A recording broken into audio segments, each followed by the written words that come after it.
Hello, my astrology friends. This is Lada from AstroLada.com, and these are your August 2024 horoscopes for each of the 12 signs. And you know me, I have little kids and I can't always record every month, but I try and appear for every month that is pivotal and cover each of the 12 signs. And this is one of the most important months this year because together I would say with December and July as well work because the most potent aspect this year is forming between Jupiter and Saturn.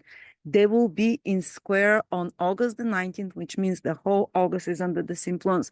Again in December 2024, and again around the spring of 2025. So it's a 1-year period, but it starts now. And this is actually the opening square between Jupiter and Saturn. Before I start with the 12 signs, I want to give you a quick rundown. In 2020, around December, and the process started from the beginning of 2020, Jupiter and Saturn started a new cycle in Aquarius. Remember, our whole reality and paradigm shifted.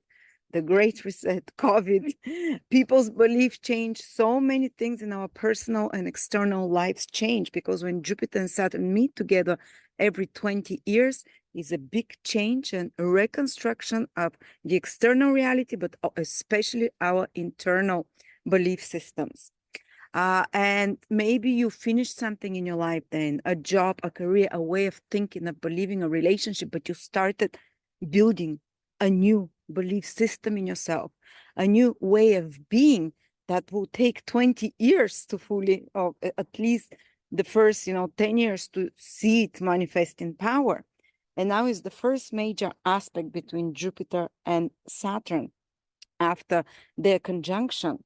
And actually, if you want to see what this square over the next 9 to 10 months, that it will repeat 3 times, will mean for you on a very deep level, you have to watch my video about Jupiter-Saturn conjunction that happened in Aquarius, how it will impact your personal ascendant sign, sun or moon, because even though Saturn and Jupiter now will square from 2 very different houses in relation to your sun, moon or ascendant, as they were when they joined in 2020, the deep work that continues, the big reset of your beliefs, the big reset of your worldview, and the big work that you are doing over the next 16 remaining years is here in Aquarius. Whatever Aquarius falls in your horoscope, check out. I'll put the link for my video from 2020 when I did the video about Jupiter-Saturn conjunction about each of the 12 signs.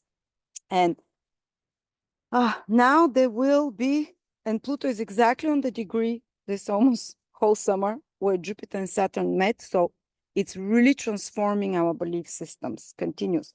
And now Jupiter and Saturn are doing their first square. So this is like a reality check of something that we started building, something new that we started creating in our life. Could have been relationship, career, way of being, way of thinking, place of living, depends what it activated in your horoscope, new awareness. Now it's going to get challenged. Now it's going to get tested over the next 10, 11 months till the spring of 2025, even early summer, beginning with August. And the test will be, despite, whatever you committed to, are you able to persevere and go on? Saturn is the testing influence. Jupiter is our beliefs. Jupiter is our ideals. Jupiter is actually the structures in our life for which we wake up, which give us purpose and meaning in life. And you see something big change around 2020, 2021 with their conjunction. So maybe something that you started over the past 4 years since the beginning of this conjunction. Now either will get tested or it will have like need to restructure over those 10 months ahead. Starting with August, you would realize what you have to restructure from around August. They meet on the 19th, but already then you start seeing what has to be corrected. Saturn has a corrective influence, and Saturn will show you the boundaries and limitations and maybe incorrect ways that you've been going towards your ideals, towards these new goals in your life, towards those new inspirations. And it can go really great because you correct it, perfect it, make it even better, and then Saturn and Jupiter will trine in a few years and you'll start getting more and more results. But if there is the need to change something, to correct, there might be, you would feel it now. So people might feel, starting from August very strongly, strong waves of this clashing energy between Jupiter and Saturn, which is optimism, feeling high, yes, and then pessimism, full of hope, then full of doubt. This seesaw kind of energy, hope and doubt, which is the two polarities of Jupiter and Saturn. And I'm here to encourage you. Yes, we'll look at the 12 signs, but if you're feeling on this seesaw, if you're feeling high one moment, down one moment, doubts, because those doubts will be very strong now. Saturn is challenging this. Just keep on persevering. Keep on, yes, examine, be more, create more reflective space in you. Examine the things that are not correct. Examine where moral or ideals are not living up to or not working out practically even in your life. And you see there's a big correction in belief systems and alliances and so much around the world. And if you see all important conjunctions and squares and oppositions between Saturn and Jupiter always happen on election years, at least in the States, in many other countries as well, because they also had in 2024 elections. So there is this big restructuring of the belief systems, of the ideologies of people. So there was Saturn Jupiter square 2016, then 2020, then now 2024, then 2028 will be the opposition. So these are always pivotal moments. Where do you align yourself, not just ideologically, but in relation to God, in relation to the higher principles, in relations to the higher beliefs, in relations to morality, the cosmic principles, which is Jupiter energy. And Jupiter, of course, is the ability for abundance, to create something big, to fulfill a dream of yours, to have joy on earth. And if you live in accordance with divine principles, you know, you have the 10 commandments, others have, every religion has this, which are pretty much the same, spirituality or religion. These are the principles. And if you're not living in alignment with those, sometimes through ignorance, not because you're evil and you want to destroy or kill, many times it's through influence, through trauma. Saturn Jupiter square periods are adjustment time when you start seeing where you've gone wrong, or where you're breaching those cosmic principles, those divine principles. And that's why there is this kind of existential crisis very often about your belief systems, about, am I going in the right direction? Is this the right path? But I can give you a wonderful example of my life, that when I was having Saturn Jupiter square, when I was starting my business, actually, this was when I had big doubts if this is my path, if this was my direction, and exactly again on such an aspect. And what I remember clearly is that I had to persevere.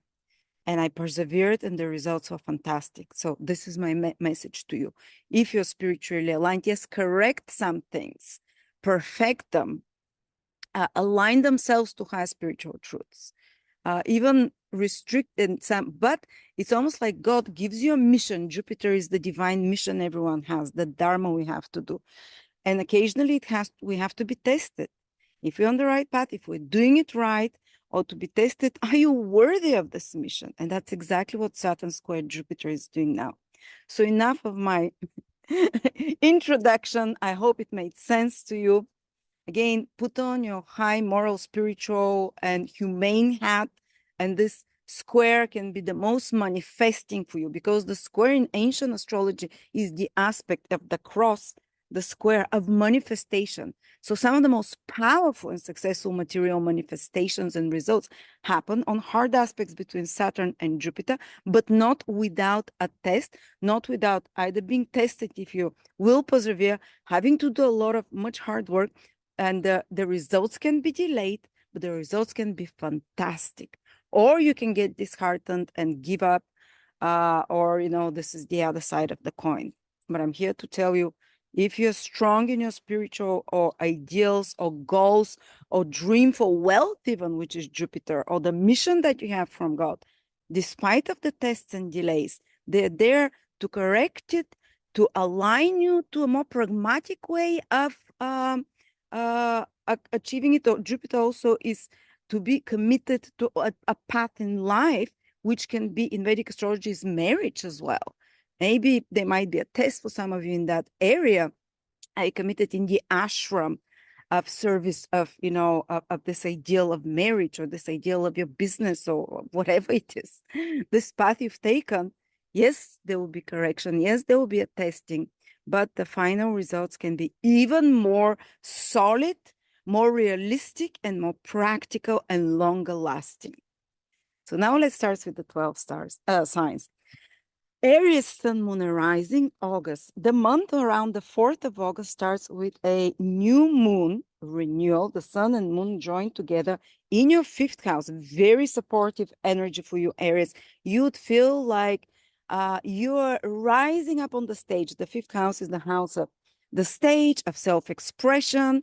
Maybe you'd find yourself being more center stage or being willing to even entertain others. This is the house of holidays, having fun, entertainment, romance. You know, when we're in love, this is the house of romance, being in love or flirting even.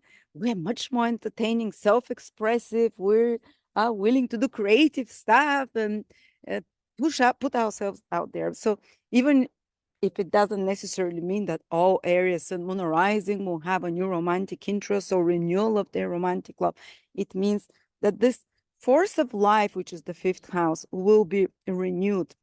This is the force of self-expression, of creativity.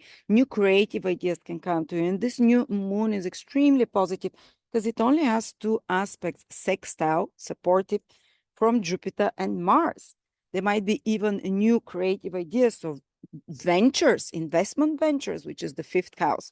More kind of a bigger investment ventures we're talking here, or some kind of a speculative investment as well, or creating your own business, because 5th house is your own creativity, your own original ideas. Where can you be unique, you know? So you can come up with an idea and you can, or idea you've been working already, it can be renewed. Your creative forces can start flowing there and you can find some creative resolution for such matters. For others, it can be activation of your child house, more focused on your children, on your romantic interests, more dating, more playing, having fun, partying, or more, as I said, something more constructive or productive, like creative ideas, doing a business. And there is the support of Jupiter from the 3rd house for you, Aries, which is maybe associates, acquaintances, relatives can help, or people from your team, or just brainstorming with someone can give you an idea, listening to other people's ideas, the 3rd house Jupiter, that can, or the support of a team can help you in some way. Or reading or finding some information that helps you for those 5th house activities, whether it's for a romantic focus, whether it's for creative focus. All right. At the same time, Mercury is going retrograde around the new moon on the 4th, I think approximately again in August. First in your 6th house till the middle of August, and then comes back to your 5th house. So it might start like you need to finish some unfinished jobs, 6 houses, employment, work, employees. Maybe you get in touch with an employee from before, or maybe some project needs correction, something you missed, or you have to put 3 times more efforts, Mercury retrograde, with some mental, intellectual task or communicative task connected to your work, might be administrative as well. 6th house has this kind of more practical side, rearranging your office space, rearranging your environment. 6th house is order, and Mercury might make you see what's not going right so you can be more efficient. And you'll probably see the results of those actions in September sometime, when Mercury is already direct and out of the shadow in Virgo. Also, you might have some reflective time and start seeing things differently and thinking differently, because that's a retrograde Mercury, about your health routines. It can ask you to take a deeper research. Mercury retrograde likes to research, to analyze what could have gone wrong, maybe get a second diagnosis for your health, maybe go back to an old health habit or routine that you've forgotten or that you've left behind, and restart it. And if there's some health crisis, God forbid, it's asking you to maybe look for second opinion, maybe look for alternative and different ways to approach it, because retrograde planet it looks differently at things, and to address it in a different way. And then Mercury goes retrograde a bit in your 5th house as well in August. So there can be reconnections with old loves or some clarifying conversations with your loved people, whether it's your children, your husband, your boyfriends, girlfriends. And they might be a bit more inflamed because Mercury is going to square from there, basically Uranus in Taurus. There might be some sudden surprises connected to this 5th house, with as well, not just the solar activation, the new moon.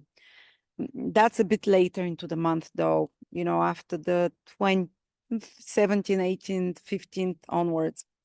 And there can be some surprises or some fast, unexpected plans you have to do with your children or your creative business, with your creative ideas in some way. Just remember that. And the other big thing that is happening, we're coming now to the truly important part for Aries, is Jupiter is going to square Saturn. And as I told you, please watch the intro of the video. This is directly related, Aries, for their conjunction that was in your 11th house. Watch my videos from before. Remind yourself what this conjunction was for you in the grander picture, because it has a very collective role you're supposed to play.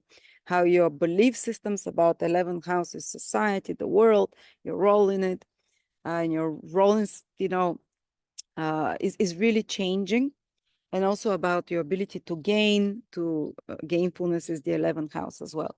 But how it's going to manifest now in very different houses, but it overall wants to keep on changing and adjusting your belief systems and testing them. Are you committed? So Jupiter is in your 3rd house, and it's moving direct still. It wants to continue expanding, growing in regards to your communication skill, in regards to your contacts with others, in regards to your mental and maybe some educational processes, maybe traveling more. But Saturn here is squaring it, which is a kind of a blocking influence, and saying, okay, you want to move ahead. Maybe you're moving ahead. 3rd house is some project connected to writing, speaking, media, sales, commercial activities, educational. Anything that you do with your mind is the 3rd house. Whether you're learning, whether you're writing, speaking, you know, a lot of white collar careers are 3rd house careers. Media is marketing, advertising. Anything I'm doing right now is 3rd house. So any such projects you might have, or even if it's not about any such projects you have, whether it's about your overall sense of communication, of your thinking processes is the 3rd house. There might be some kind of a deflation happening. It's the 19th of August, this square, but it might feel you might feel it the whole month. And it might be like some self-doubts in your thinking processes, self-doubts about the people you're associating with, which is the 3rd house. Some self-doubt about some project. As I said, this 3rd house is a lot of those in mental projects you might be doing, written or whatever. There might be some delay, some blockage there, some test, or they need to work extra hard, or maybe you're not seeing something clearly connected to siblings, relatives, workmates, teammates, because Saturn is in the 12th house, squaring. Maybe there need to be some clarification. Maybe, you know, maybe something comes to the surface now. Maybe this delay. But again, don't think the delay is a negative things. Maybe it's a test, how committed you are to this new belief system, to this new way of being, or it can be a correction of some sort. There might be more expenses. Saturn is in the 12th house, connected maybe to travel, to education, or to business investment, because 3rd house is one of the houses connected to anything business as well. But, you know, this aspect will repeat one more time and then another time, but in other houses. But just keep in mind, it is some of the themes that can crop up. But there is a lot, because Jupiter being in the 3rd house, it's your mental processes. And Saturn from your 12th house is and Jupiter in the third house wants you to be free in your mental processes, to be high vibrational, to go to the next level, how you think about yourself, what your self-narrative is, you know, like affirmations or more positive thinking. But Saturn here can pull back and say, is this really working? Or maybe you haven't examined some deep-seated beliefs, Saturn in the 12th house, and some traumas, some forgotten traumas from past lives or from before, or some behaviors like hidden addictions, vices, self-sabotaging activities or behaviors, which are stopping you from that, which are not allowing you to expand your consciousness, Jupiter in the third house, to expand and keep growing as well.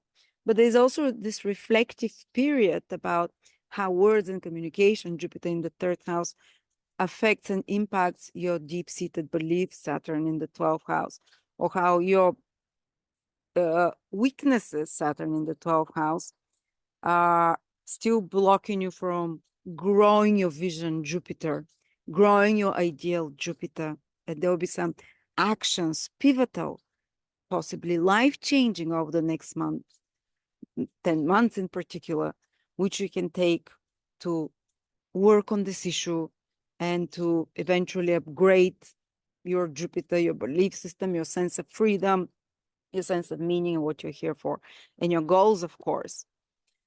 So this is for Aries. We continue towards Taurus. Taurus, Sun, Moon, Rising, August 2024. There is a new moon in your fourth house around the 4th of July. 4th of August, which means a renewal.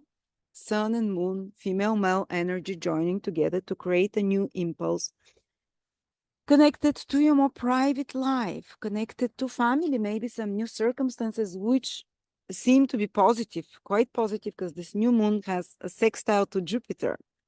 So good or new circumstances in your place of living, with your family, from your parents, or with your understanding of parenting.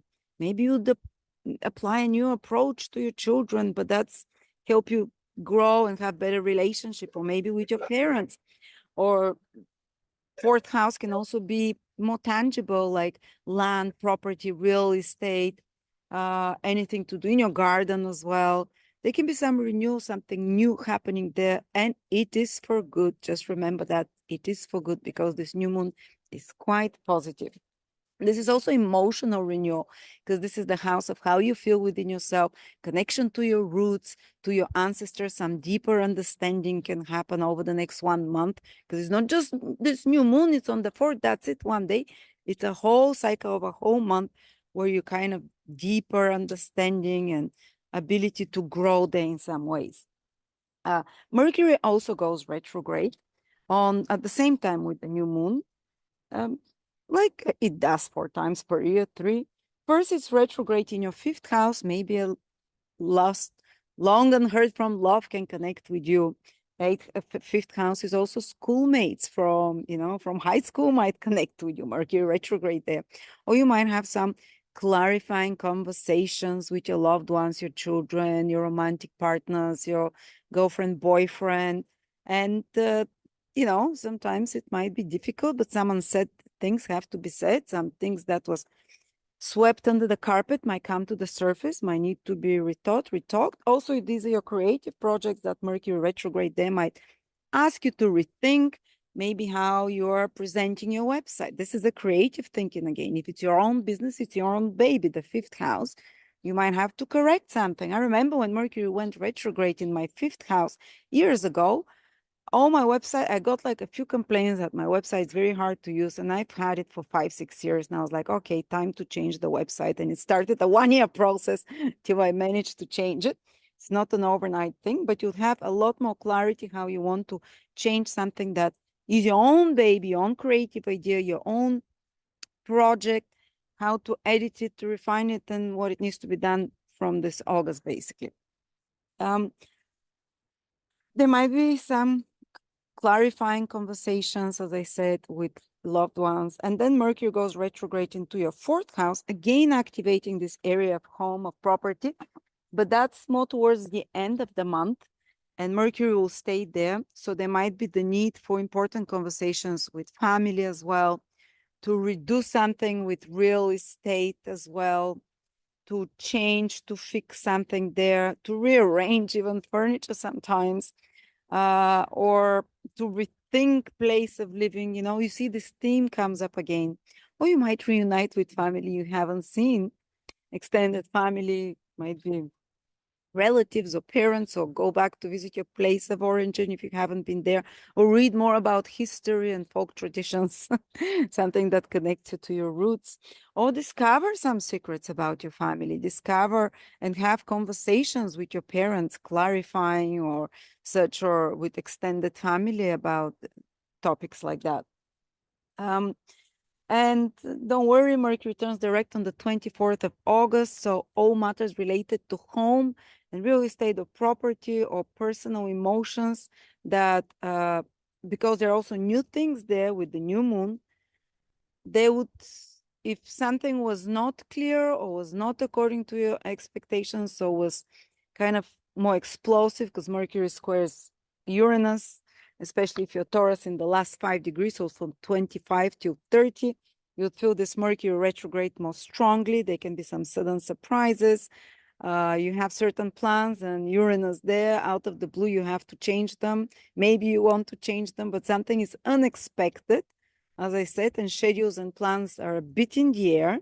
But again, after the 24th of August, I would say into the 27th, 8th, things start turning more towards your expectations. Now, the most important event this month and for the next 10 months, because this aspect will repeat, Taurus, is Jupiter square Saturn. And it is happening and remember, this process started with Jupiter and Saturn in Aquarius when they conjoined. So the universe really changed has given you a new mission in life. Watch my video again from 2020. I think I can link them. A new mission in life. It's connected more to career, to your worldly responsibilities to the world, most likely. But now is the first open square, so there will be a test to your commitment. If you started something new over the last 4 years, some new belief system, some new way of being, some new way of seeing reality, new relationship could have been, a new career, because the 10th house was activated. Now is this test period. How committed are you to it? How committed are you to this path? And is it at all the correct path for you, and what corrections you need to do? But it's all working in that direction, but you might see some more specific events when Saturn and Jupiter square in regards to your 2nd and 11th houses. These are two of the financial houses, house of gains and house of what you do with your money once you have it, saved money and earned money. 11th house is earned, 2nd is saved. So here we can have some great focus. And remember, Jupiter and Saturn can really help you manifest when they're in those houses over the next 10, 11 months. But because the square is exact in August, around August the 18th, they can be first a test before you upgrade it to the next level, even of financial freedom or earning, gaining. Might be a test, maybe how committed are you to whatever you're doing, and it might be because Jupiter is in your 2nd house. Jupiter is moving direct. Jupiter wants to expand. It wants to grow financially. It wants to grow your values, to be more expansive, more open-minded, even towards what foods you eat, even towards what you think it's possible materially in this world, and how much you are possible and likely to do. And Saturn might say, okay, but you need to keep the rules. And there might be some administrative, bureaucratic obstacle from a friend. Saturn in the 11th house of society expectations. You want to grow here, unbridled, Jupiter with Mars, and have some bold plans, maybe financially, maybe with how you eat, 2nd house, with your values.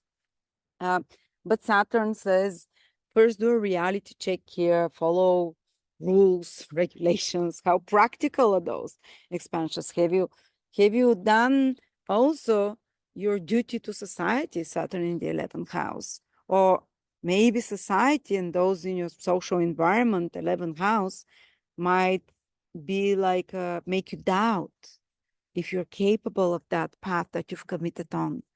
because Jupiter is also your belief systems. Even without looking at the house it is, Jupiter rules the belief system, the goals and ideals we'll have in life that make it worth living, that make us joyful. And Saturn can come from the 11th house, and it's like, how realistic is that? Do you think you can even do it? It might be a person that says this to you. It might be a friend, or it might be just the whole political economic environment that it's making you doubt this ability to grow and expand.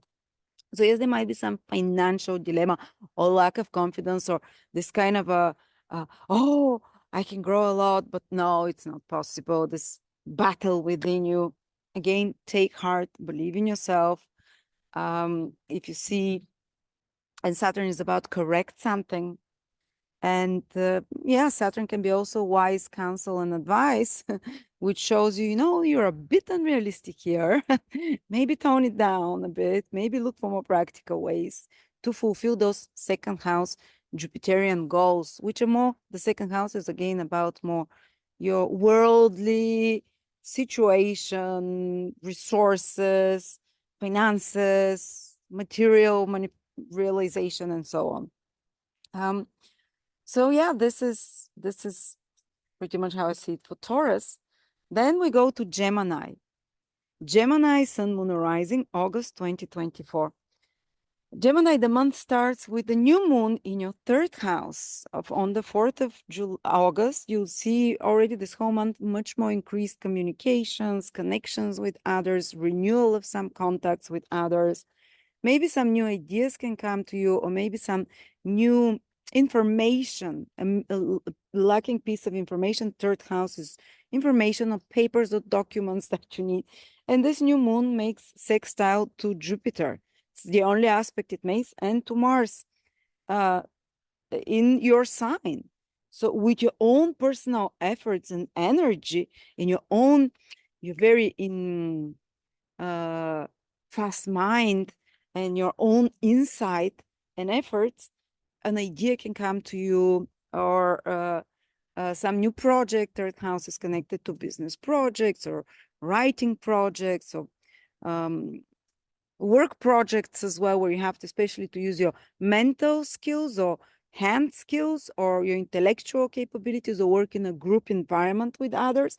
Third house can also be media, social media, marketing, anything online. If something new appears in that sphere, you have enough, woof this month. Jupiter and Mars, they're very confident planets together, to get going in that direction. Also, there might be some important developments with siblings, with relatives here as well, with people in your close environment, and you're kind of, it's affecting you well. They're having good influence on you and you on them. But you'll see at moments your confidence might be taken down, because this Saturn will be squaring Jupiter in your sign. Think about 12 to 15, 16 degrees of Gemini. If your Sun, Moon, or Rising, you'd feel it the strongest there. But I believe all Geminis, will feel it to a great extent.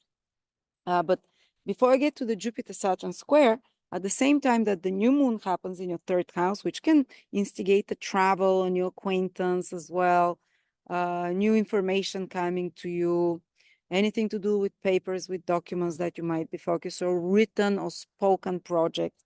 Same time, Mercury goes retrograde. Okay, you're used to it. You're Gemini, 3 times per year to 4 Mercury goes retrograde. You're prepared, don't worry. It goes retrograde in your 4th house, initially around the 4th till the middle of the month, where you might reconnect with family.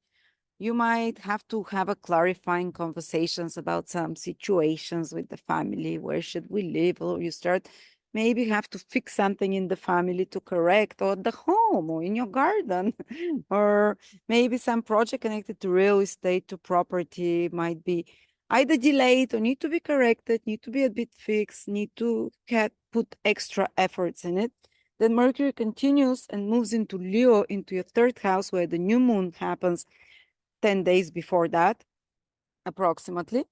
So the focus again goes on this communications, siblings, people in your everyday environment. Maybe you see people you haven't seen for a while.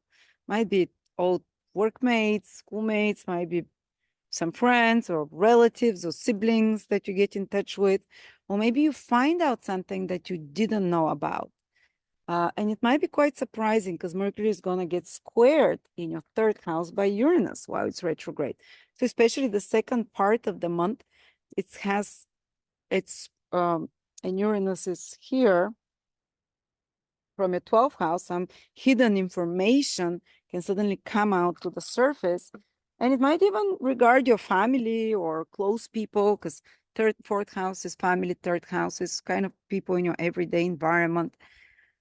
Something you didn't know about that's kind of surprises you, throws you off. You have to react fast, flexibly.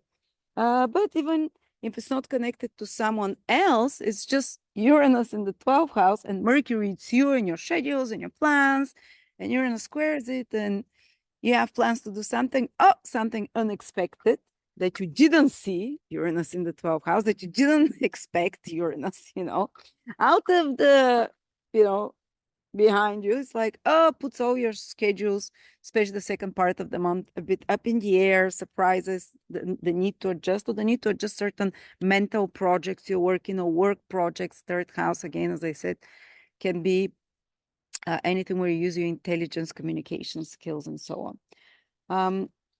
And of course, you have to be a bit more careful if you're traveling, especially around the Mercury-Uranus square. That is becoming more and more potent in the second part of the month. Let me just see exactly when it was going to be. Ephemeris. One is happening now. Ephemeris.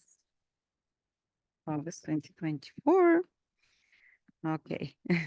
Taking a bit longer because I didn't check this in advice. Well done to me. Yeah, it's around, it starts being active on the 18th, strongly 19th, 20th, 21st, 22nd.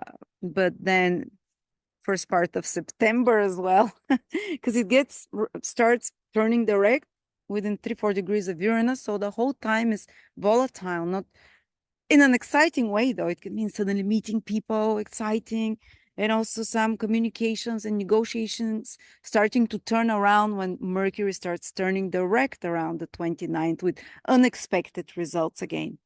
But also be careful if traveling around those dates, because there might be something that you didn't foresee. I'm not saying a plane will crash, whatever. Well, very rare occasions. It's just a bit more hectic and unexpected. Gemini, but the whole month says it can be very much time for travel with the activation of the new moon in your third house and Mercury going back there as well. Just be aware of certain things. And then coming to the Jupiter-Saturn square, which is the most important of this 12 months predictions. And for the next 12 months, probably the most important aspect and transit.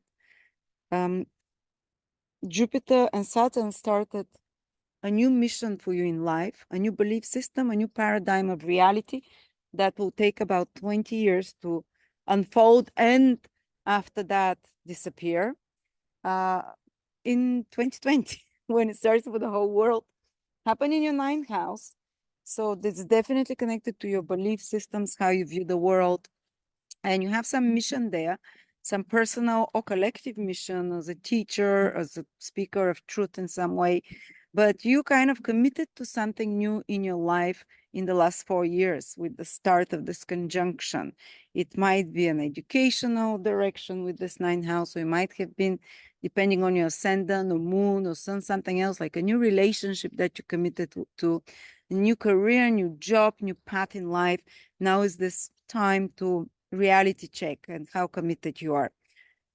And I think you feel this square the strongest. And I said which degrees, kind of the middle degrees of Gemini.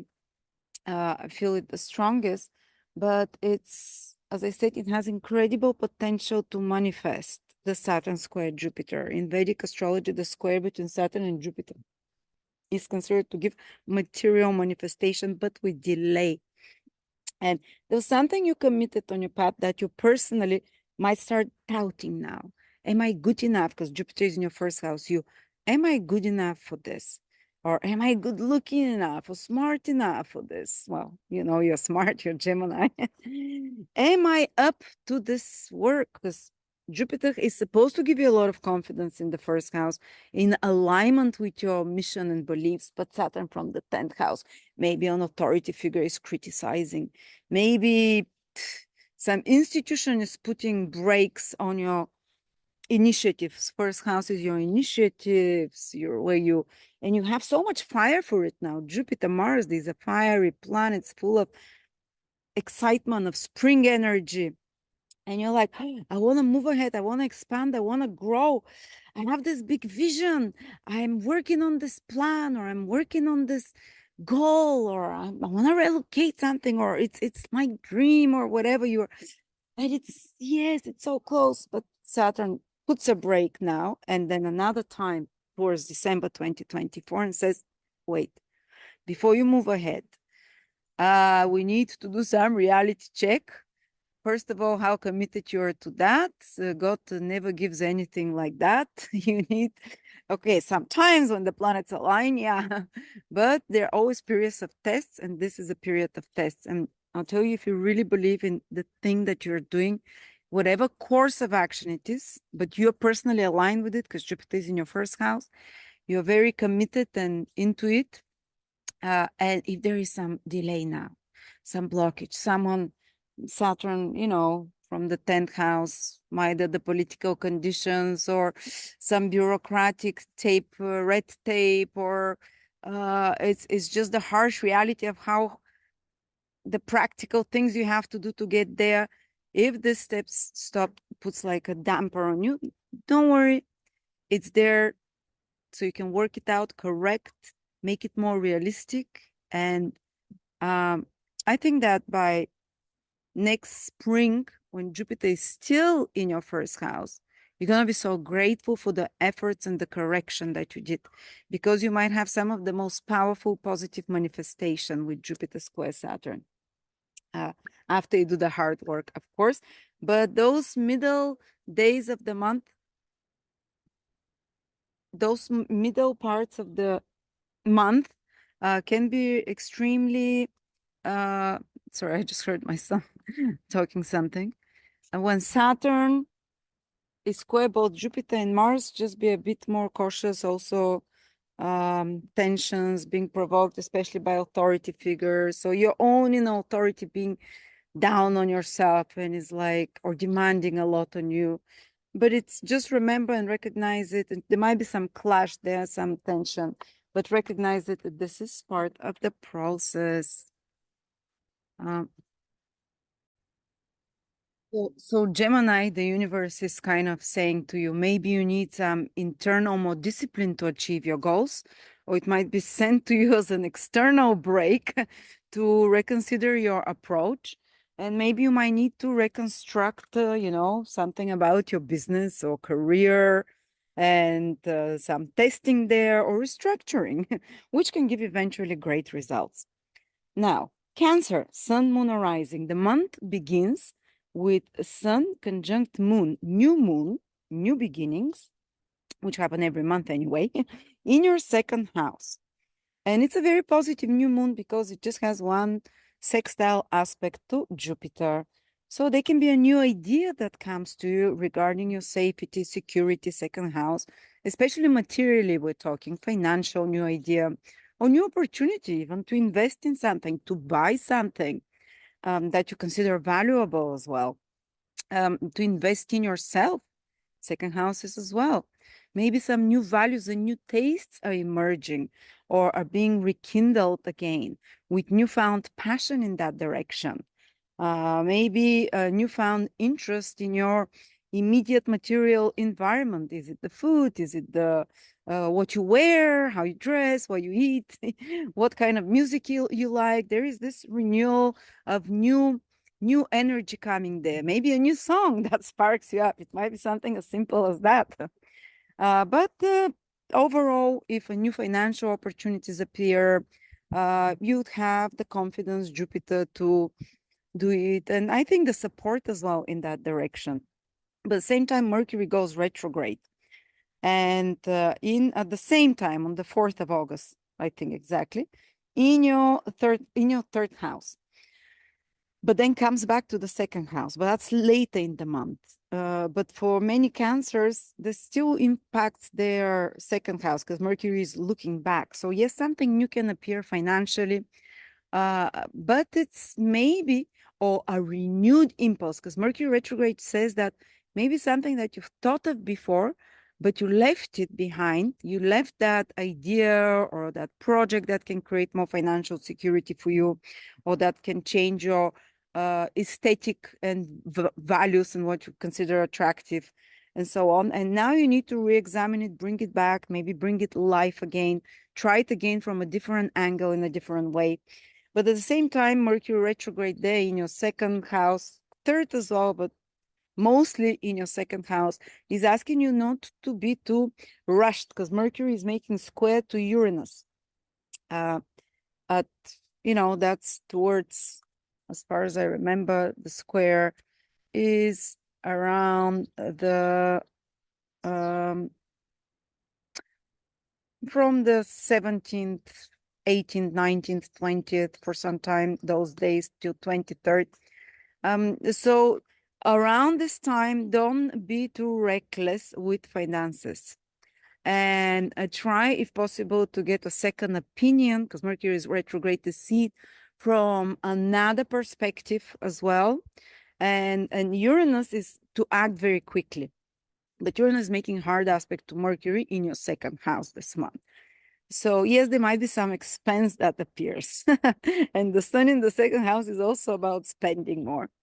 And it might be it's just if you can delay it a little bit, that's a great idea. If you can't, it is what it is. The astrology is playing out.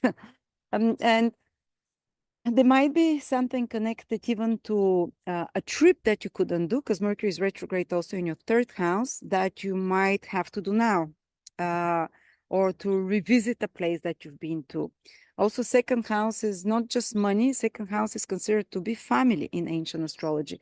There might be some surprises that appear and the need for some clarifying conversations with family, with close people about certain matters, especially connected to the material reality around you.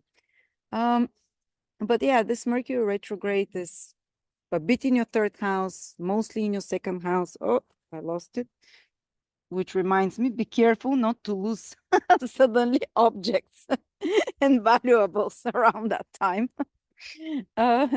Because it's happening in your second house of valuables and such things. But also while Mercury retrograde in your third house, you can reconnect with people you haven't seen, friends, relatives for a while. You can get in touch with them. You can revise some intellectual or written or spoken project that you've done or have to put extra efforts and correct, redo something, especially connected to, to business strategy, to logistics, to marketing, advertising, to some kind of third house would be like contracts, re-examining a contract, especially because it might have financial consequences because Mercury is partly retrograde in your second house, and to read the small print in those accounts, Okay.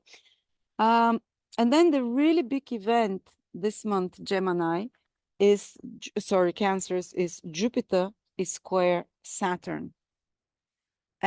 The last time Jupiter was squared Saturn, the opening square of Jupiter and Saturn was 20 years ago. So it's a rare transit opening square Jupiter and Saturn. Closing square was in 2016, but it has different energy. But as I told you, it's directly related to Jupiter having conjunct Saturn in 2020, 2021. These 2 years, the conjunction was happening around your seventh house and it can be seventh or eighth house because they were close in both houses, which set a new era in the life of everyone, but for you, in your beliefs, in your goals, even in relationships, but that it takes at least 10 years to unfold, to see the full manifestation of it.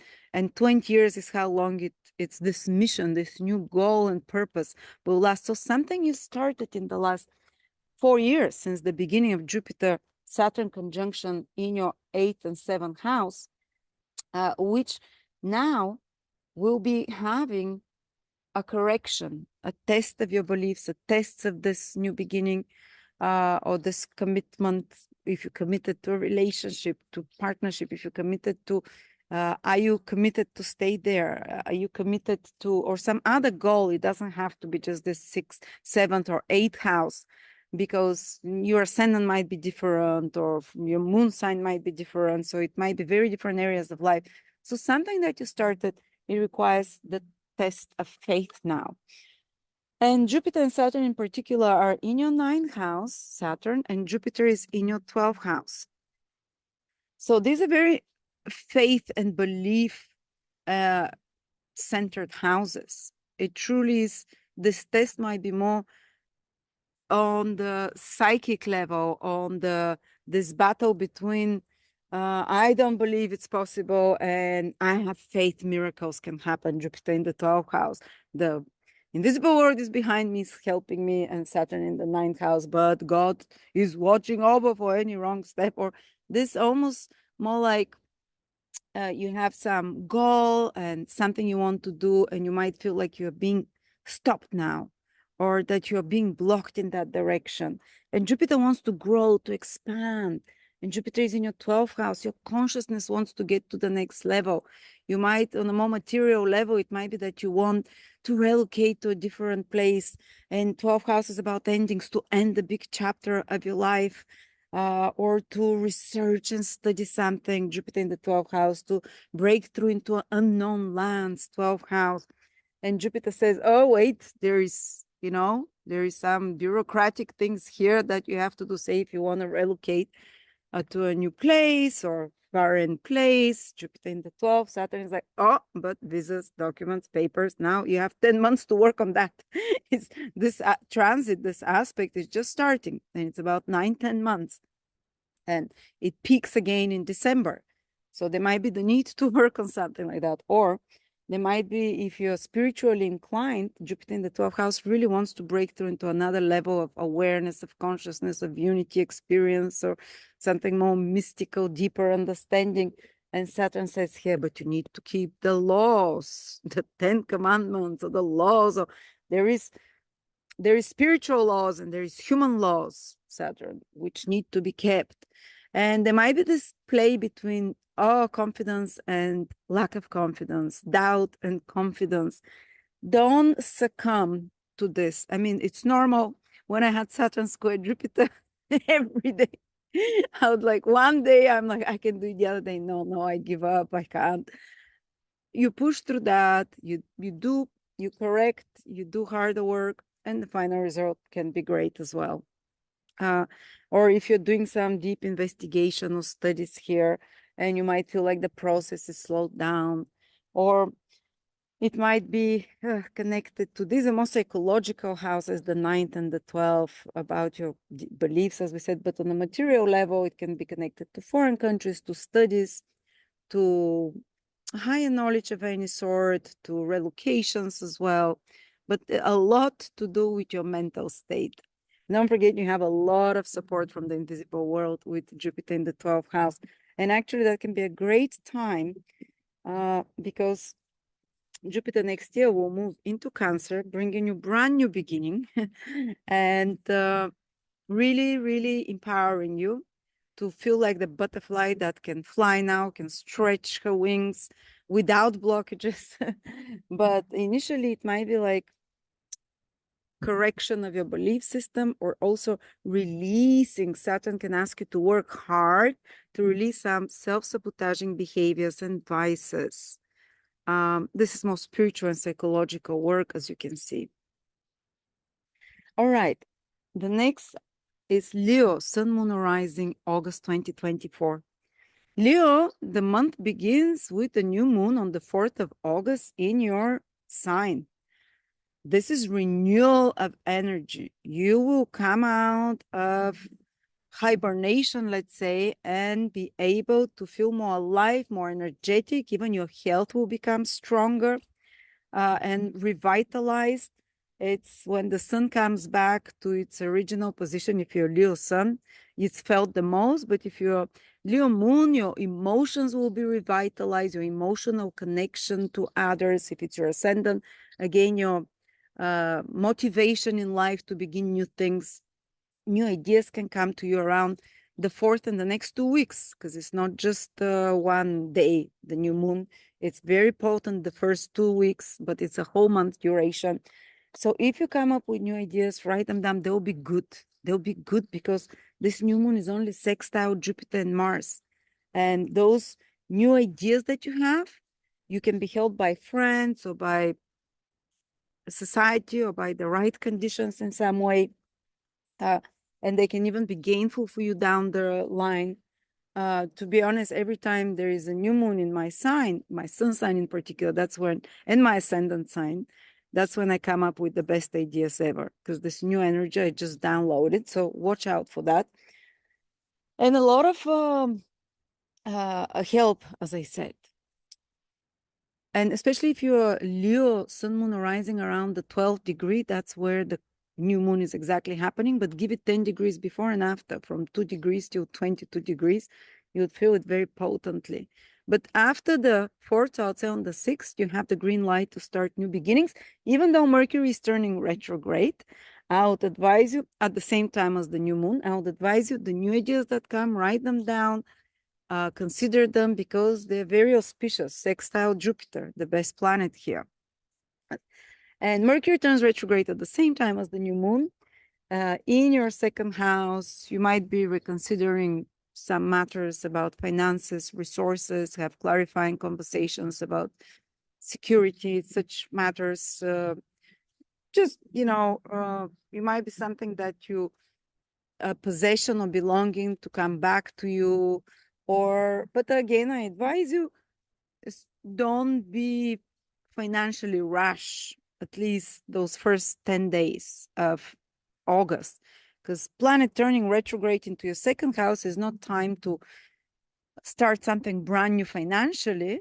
It's time to reconsider, think maybe I can rebudget, maybe I can throw out some old clothes or renovate some old clothes rather than buy something brand new, or maybe I can repurpose some instrument or some equipment that I need for something else, or some furniture. These are all the possessions, all the resources we have.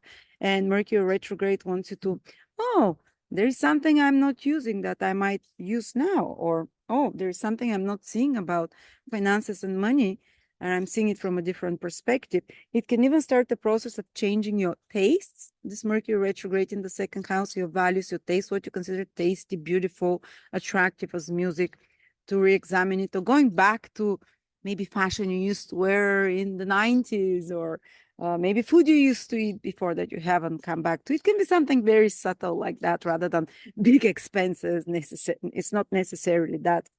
But then Mercury, around when exactly moves back to Leo, around the 16th. So from the middle of the month, Mercury retrograde moves to Leo.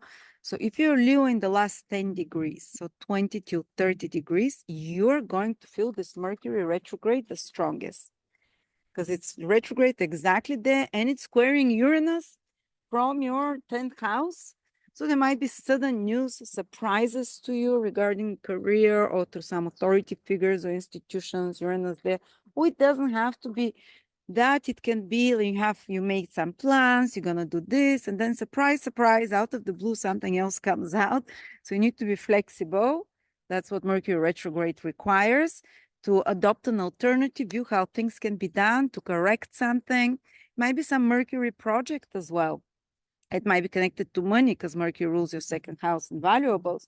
Or it might be Mercury rules also your 11th house of big gains and projects that you might be working on, or you might have to reconnect with people from 11th house, social house. You might reconnect with people, friends you haven't seen, for example, and with family as well, because second house is one of the houses of family.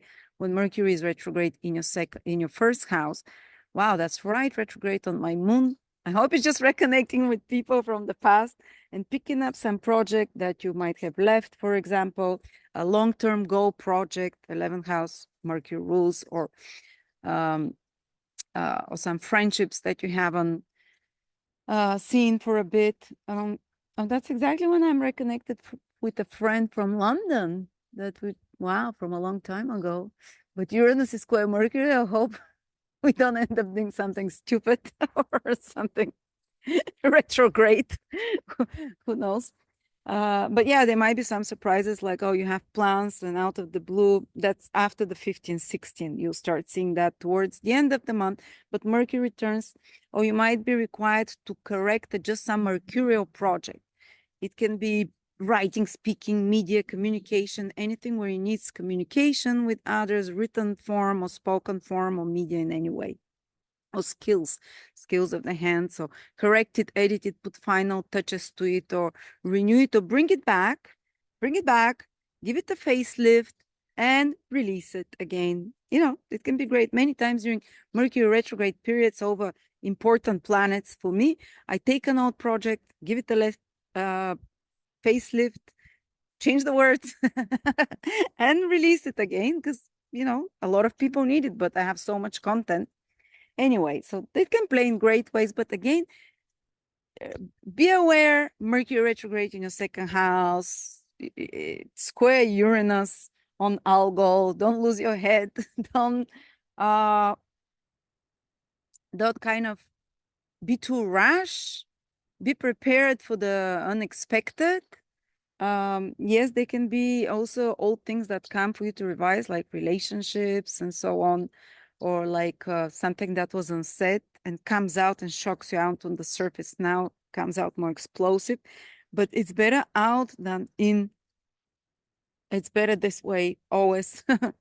Even if you think it's more peaceful if it's in, just keep this in mind that the astrology is playing out. There is nothing you can do sometimes about the external events. You can just control your internal reactions and just laugh out and say, oh, I make my plans. God has different plans, but God tells us with the stars. And then we're coming to the really important event this month, Leo, and that's Jupiter square Saturn. Last time this happened was 20 years ago on an opening square. There was this closing square in 2016. But this is the first opening square after the Jupiter-Saturn conjunction, which happened in your 7th house, or for some, it might have felt in the 6th house. So something very powerfully new started in the last 4 years for you, because this is a 20-year process, and now it gets activated. The first challenge, your belief system change in your way, in some way, your environment, who you are as a person, maybe your partnership, maybe the reality of your partnership changed, maybe 6th house, maybe your attitude to health, maybe your beliefs about maybe your work, the service that you want to do has changed, and actually you've been given a new mission there, the 6th and 7th houses. But it might be, if you're a Leo sun, it might be falling in a different house for you from your ascendant. So we cannot say exactly where it comes from unless you check both your sun, moon, or ascendant. Video that I did for 2020 where Saturn Jupiter activation is. But keep in mind that this is the ultimate goal of the square now, to test how committed you are to this new path and a new self-identification and new path of commitment that you've taken sometime in the last 4 years. Now it's kind of this test time. And Jupiter and Saturn in particular for you are in the 8th and in the 11th houses. And this square is the first one out of 3 in December, on Christmas exactly. There will be another one. And again on next spring, but they'll be in different signs. So 8 and so where can this little test of God on your path of determination and correction, let's say, might affect you in 8th house, and especially in this, because Saturn is the more powerful planet, in this 11th house. So your goals and long-term goals and dreams. And we were speaking how Mercury rules this house, goes retrogrades, ask you to re-examine that, to redefine it in a different way.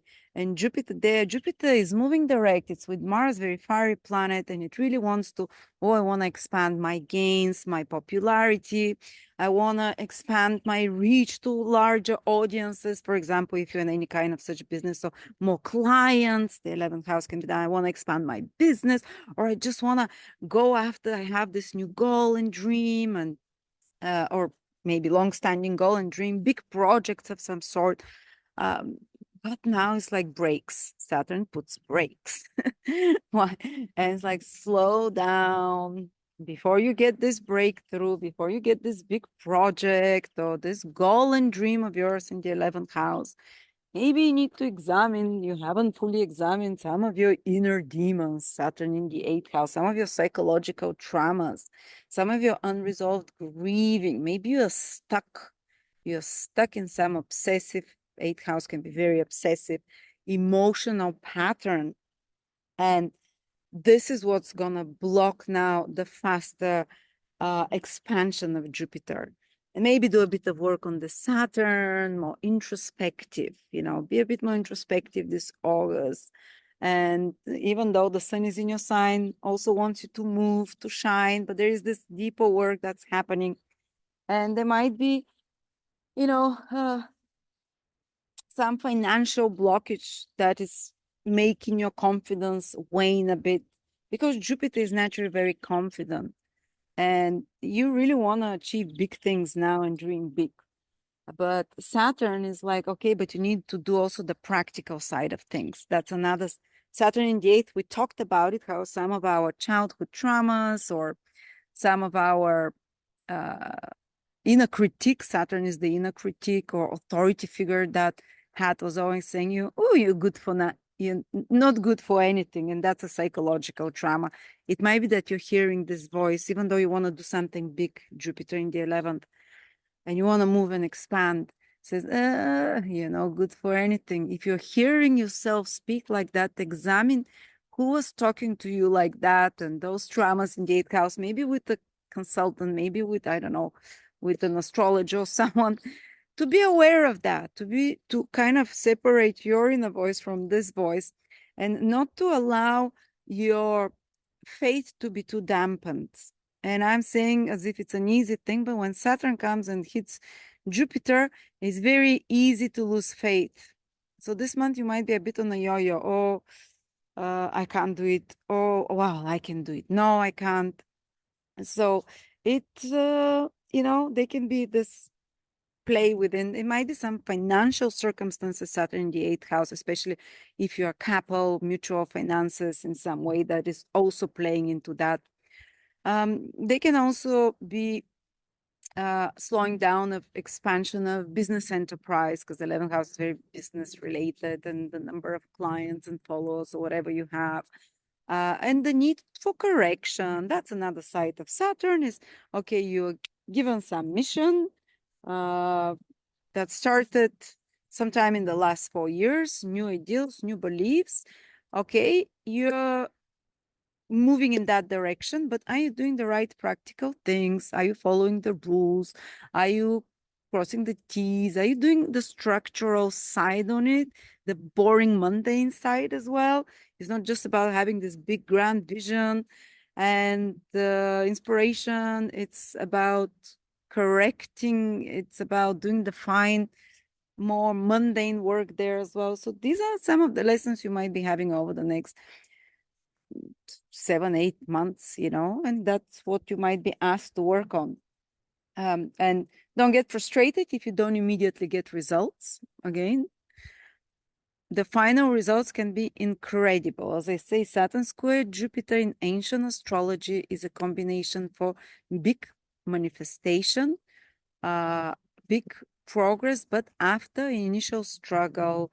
And we see here it's connected not just to your faith, Jupiter, to your goals, Jupiter, but to this 11th house that we talked about. And there might be even some reconsideration of your friendship circle or your viewership or client circle that you want to scale back, but choose the most quality people. This is another way it can play out. All right. So Virgo, sun, moon, or rising.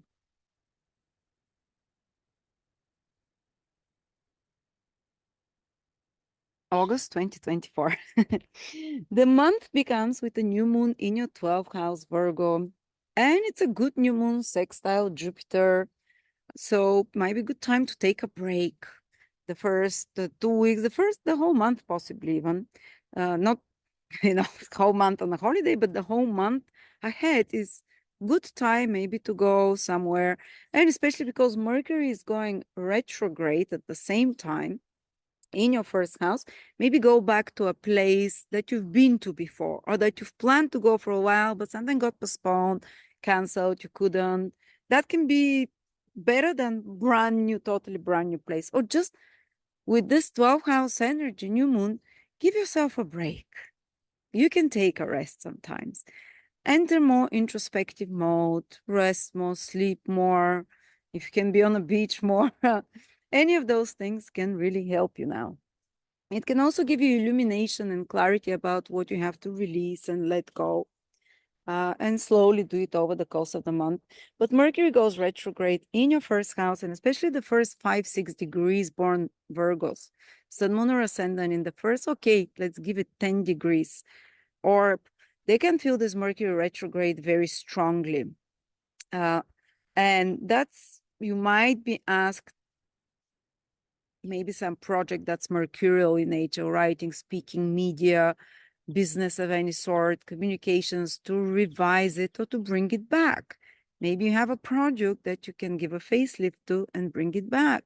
Maybe you have to edit something, or maybe some important clarification and conversations might have to happen between you and others. Venus is also then meets Mercury, maybe in regards to relationships in those first 7 days of August.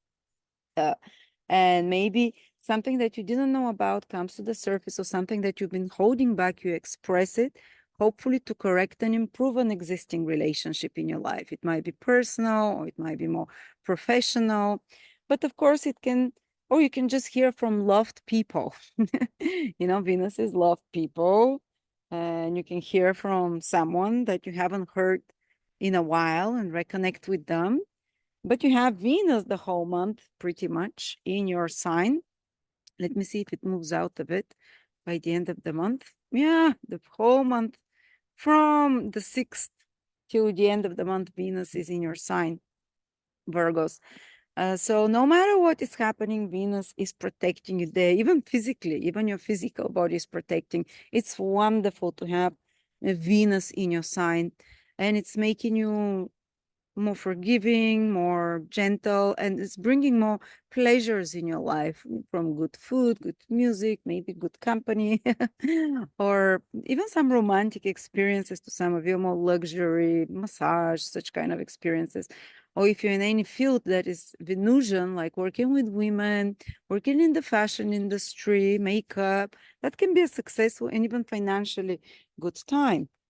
But there is some revision and some self-introspection that's happening those first 25 months, the days of August, with Mercury retrograde, your planet retrograde. Then Mercury from the middle of the month moves into your 12th house, gets even more introspective. Be careful not to be too forgetful, you know. And maybe some secrets can be unearthed. 12th house is house of secrets that can come to the surface, surprisingly and shockingly, because your Mercury will square Uranus, the second part of the month. And something that you are not aware of, you can become aware of. You can find out something as well. But, if you're in a foreign place, but place that you've already know, that can be okay. Place that you've been before too. Otherwise, as I said, more take a break more. The first, I would say, 10 days are more auspicious or intense mental work for you. And after that, Mercury moves out. Let me see exactly when Mercury moves. Oh, the first 15 days are good for, because, Mercury retrograde in your first house can really require to use some extra mental focus on something, to correct, to fix, to reorganize your schedule, whatever. But after to work on some mercurial project, but then it moves into Leo from the middle of the month and till the middle of even September. So that's, you know, you don't have to be so sharp at that time. But Mercury turns direct, and maybe some memories from the past will flood in, some psychological observations about patterns, because this more psychological influence, or maybe your role will move more behind the scenes for a little bit, more into a rest mode as well. And then, of course, be careful with anything mercurial, not to get damaged. Mercury square Uranus retrograde in the 12th house of damage and loss, phones, laptops, you know, cars and so on. I'm not saying you're all gonna have that. Just remember that this happened to me once with very similar combination. Okay, some miscommunication as well, broken phone.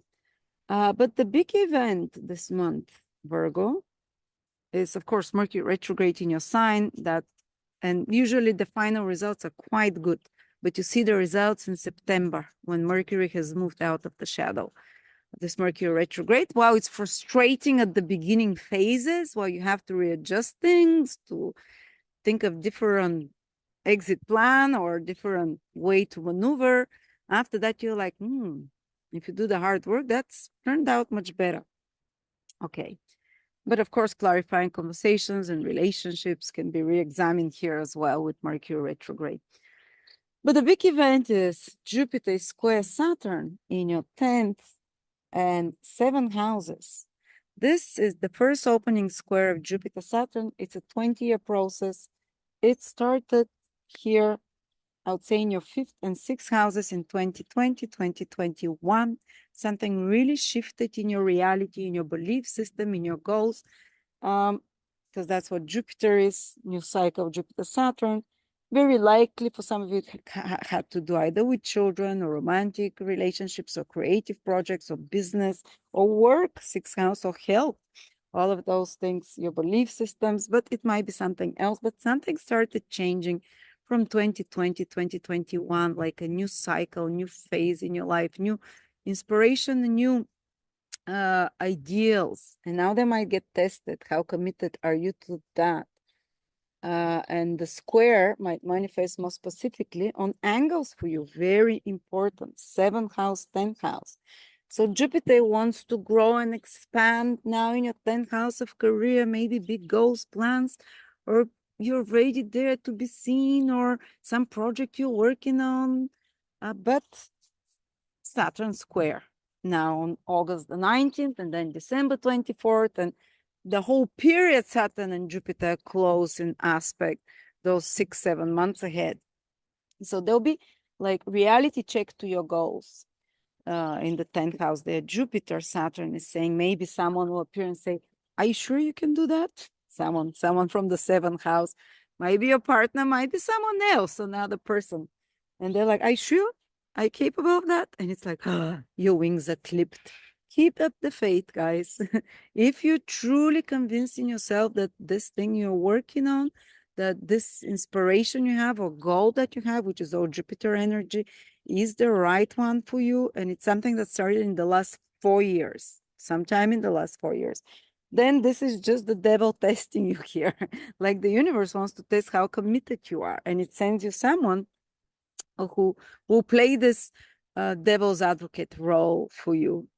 Or it can be that, okay, this is the direction you want to go to, but there's something unrealistic to some extent. And are you doing the hard work? Or are you doing the correct rules? Because there are rules and regulations in the material world. And Saturn comes here, maybe some kind of bureaucrat or official from government, and says, oh, you need to do this, this, and this. You can't, you know. Or maybe it was some relationship you committed to. I don't know. And there is this test that how can you make it through a bit harder times, while still keeping the faith? And you can, if it's the right relationship, definitely you can. But there's been going on some testing in your relationships, Virgo. You're all aware of that, or from others in some way. And now there is this clash between, and you see Jupiter is the ruler of Saturn, which is the interesting thing. Jupiter rules Saturn. So Saturn is not so negative towards this Jupiter this time. Saturn actually wants to help Jupiter fulfill its role because it's in the kingdom of Jupiter. So it comes in this role of, let's see what we are not doing right here, what you're not doing right here. Let's correct it so we can have more tangible and pragmatic and realistic results. Yes, your ideals can be great, so maybe restructure something in your career or in your relationship, bring in more faith, either one or the other. All your goals, where you're seeing yourself going, might need to be rethinking the direction of a career. Maybe you took a job, but your ideal is something different, and you're starting to think that this job that you took is not bringing you closer to this ideal. And so you might decide to change over the next 10 months this responsibility, this worldly position of responsibility or career that will be more reflective of your true ideals. But another person is playing a role in that, either the support and a sense of in common sense for you, or a bit to bring you down to the ground, which might feel frustrating. So yes, this can be more tense month for relationships, but it's a test, litmus test, how aligned it is to your path. This is such an important aspect, guys, because it gave you the new direction in life sometime in the last 4 years, like it did for the whole world. Now it's seeing what needs to stay, what needs to go, and what needs to be tested a bit and improved. That's another way it can play out. All right, Virgos, let's go to Libra. The Sun, Moon, and Rising, August 2024. Libra, the month starts on the 4th of August with the new moon in your 11th house. Pretty much every year, you're going to have a new moon in your 11th house in Leo, which is kind of possibly, the desire to renew socially, to maybe meet new friends. But it's not only new friends, because Mercury starts going retrograde, and from the middle of the month, it comes back into your 11th house. So you might be seeing the second part of the month reconnecting with people you haven't seen in a while, some friends from the past, or maybe you'll have some clarifying conversations in your social circle. Is it with workmates or with people on social media, or more closer mates?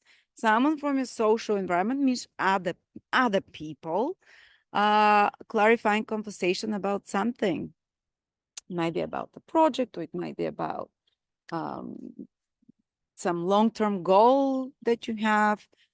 Make something clear. And Mercury squares Uranus, you might find out something about a friend that's a bit more surprising, shocking, exhilarating, and exciting as well, but it is a square, so it might be a bit disruptive if you're meeting the second part of the month. Some acquaintances, friends, or you have some social occasions. They can be like some wrench thrown in, as they say, some curveball, some that shocks you, information that comes, or interaction that is exciting yet unpredictable in some way. And you might be working first. Mercury is retrograde the first 15 days of the month, mostly in your 12th house. So mostly you might notice the first 15 days, this Mercury retrograde might be about revising the past, maybe going back to a foreign country you've been to before, maybe psychologically more introspective period, more reflective space. So continuing or finishing 12 houses to finish something, maybe finding out some secrets, working behind the scenes on something. And then Mercury goes retrograde, continues retrograde from around the exact day into Leo is the 16th, from the middle of the month. And that gets more the social area that's being revised, while the new moon brings new social opportunities for you. The first 15 days in particular, you'll feel it. While from the 15th onwards, it's more like someone from the past, or clarifying relationships with others, or working on some project, long-term project that needs to be redone, that some surprises come up and you need to fix something, to re-examine it in some way. And the 11th house is, of course, your gains and income. You might be doing and decide to do something that will change the situation. So you need to put some extra effort and work and a new plan that you're preparing during this Mercury retrograde. And then from the 24th of August, you already have more and more clarity. Mercury turns direct. You can put this plan into action. And if you've had any kind of disruptions in your social life or friendships, or your long-term goals and plans, if there was some stressful adjustments you had to do, it starts from the end of the month becoming normal, much more smoother, more according to expectations.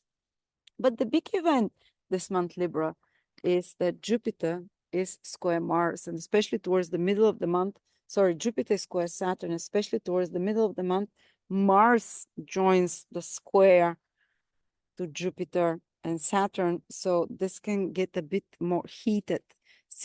15, 16, 17, 18. This is very intense energy there, with almost like some kind of a brake being pressed, some obstacle on some goal or on some activity you might have been doing.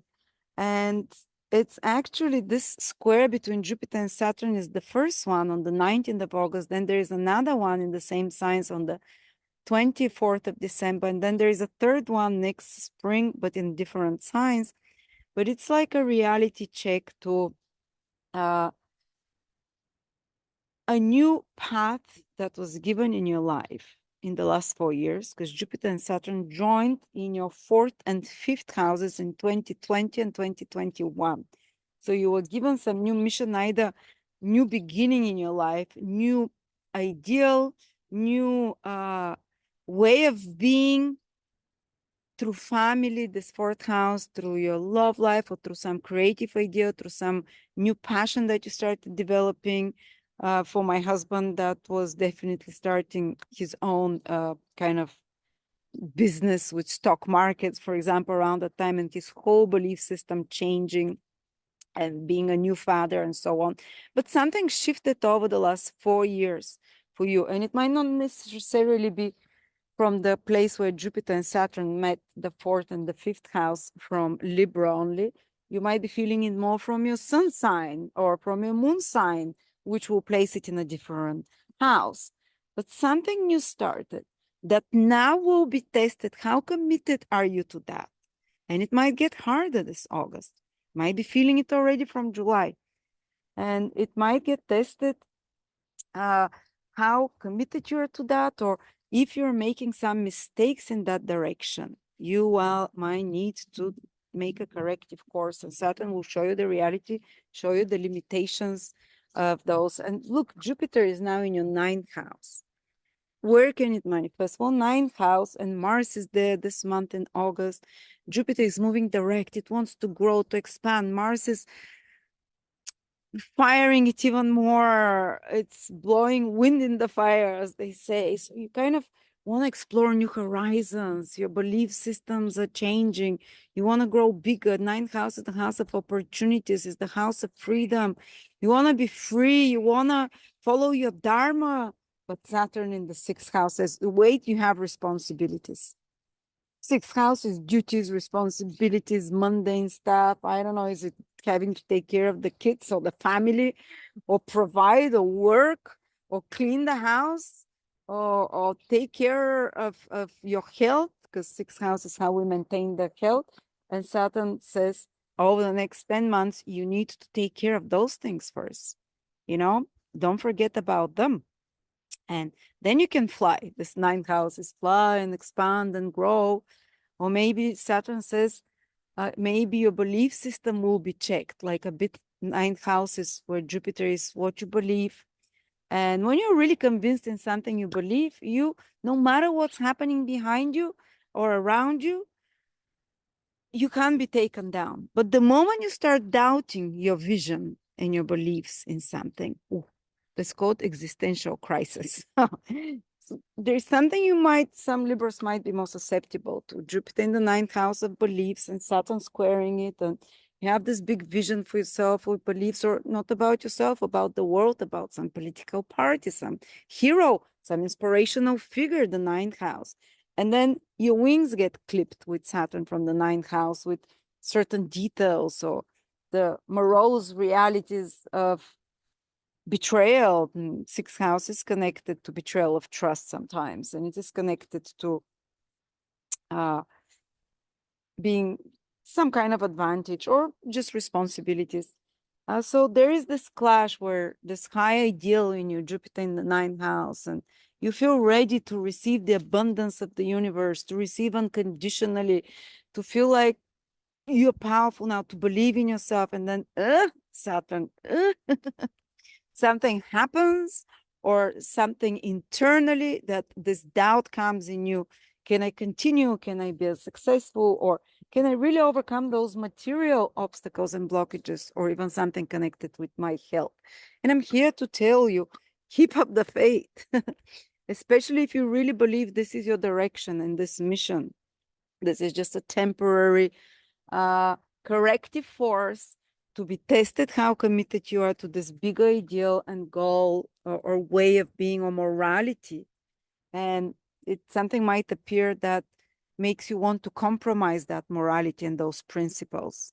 Sometimes it can be out of pain, sometimes it can be some unfair situation, some difficulties of the material life, these old sixth house situations. You might be morally tested about your principles now, but if you persevere despite of that, don't lose heart, keep up the faith. Well, you'd say, what if my faith is that I want humanity dead and that I am here for this grand ideal that we should be just half a billion people?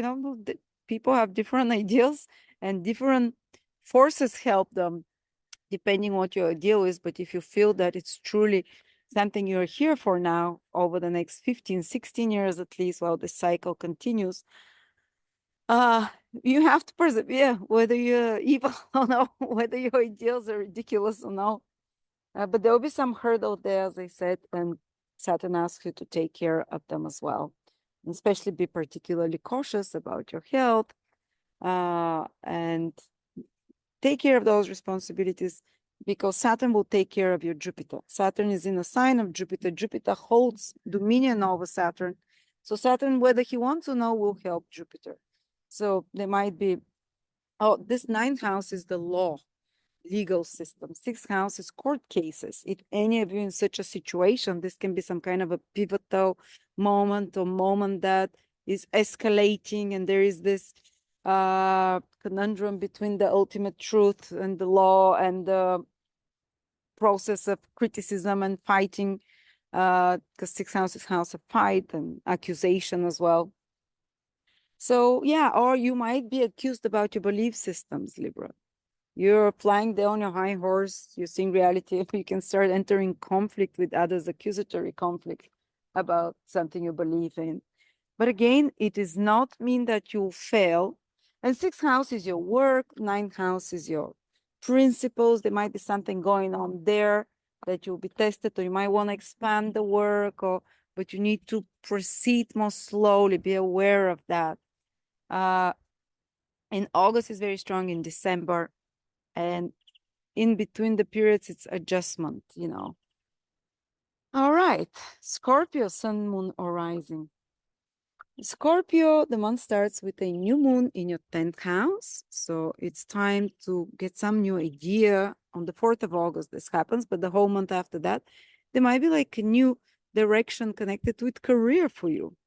Mind you, there is a new moon in your 10th house every year around July, August. So, but sometimes we notice patterns that, for me, the busiest month of the year is when there is new moon in my 10th house from the sun. And that's when I get a lot of ideas. I bring out a lot of new projects. So there might be something that sparks you there, renews your interest in your work, or just new boss can appear, or new interest in your worldly responsibilities, or new direction of some sort. But at the same time, Mercury goes retrograde on the same day as the new moon in Leo. And this new moon in Leo is very auspicious. If a new direction appears in regards to your career this month, Jupiter is sextiling, so it might be very valid. And if it's a new idea for a project or for career opportunity there, take it into consideration. But while Mercury is retrograde till the 24th of August, just prepare about it.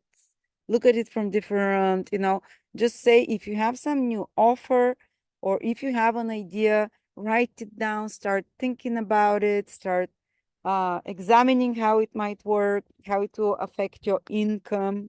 Mercury retrograde in your 11th house and your reputation, Mercury retrograde in the 10th house. And then come back to them after the 24th of August or start it then when Mercury turns direct, while you have prepared before that. Mercury retrograde periods are exactly to prepare.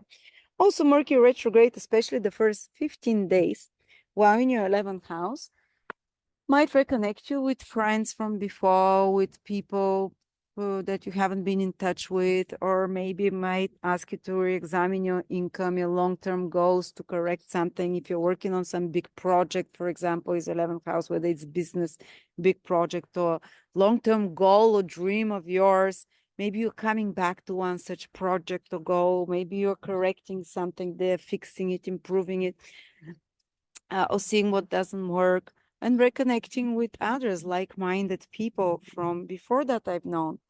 But there might be something in your schedule that is not always perfect. It's Mercury retrograde and that it needs redoing over, or, it is that energy. The Mercury retrograde goes into your 10th house from around the 15th, 16th, and especially if you're Scorpio, from around 20 till 30 degrees Scorpio. Mercury will square those last 10 degrees of Scorpio.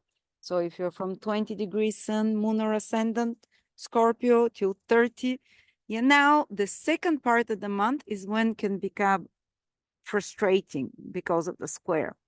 And because it's from the 10th house, it might have to do with authority figures, with institutions, with documents and papers, with such kind of, back and forth communications.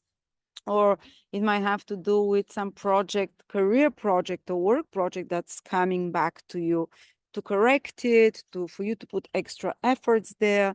There might be the need some clarifying conversations with people.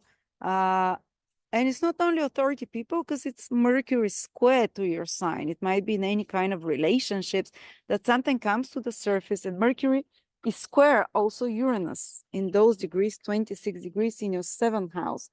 So especially for the last 10 degrees Scorpio, it might be more of a surprise, something that comes out that has been buried or hasn't been discussed and comes out connected to a partnership and relationship in their life, or business partnership or contract that has to be re-examined, corrected, maybe even interrupted, because Uranus can tend to have that energy cut off, or be brutally honest. Let's get it sorted and clear with now, whether it's with your partner or business partner or someone you have a contract with, and then you're like, so now we can be on a clean slate. And Mercury turns direct from the 24th of August. So any kind of such shakeups start improving, or any kind of, you have certain expectations, but something else comes and throws a surprise in your plans, start smoothing out from the end of August, let's be clear, because Mercury will square again. Uranus even turning direct. So yeah, they can be those unexpected plans, but they can be also exciting.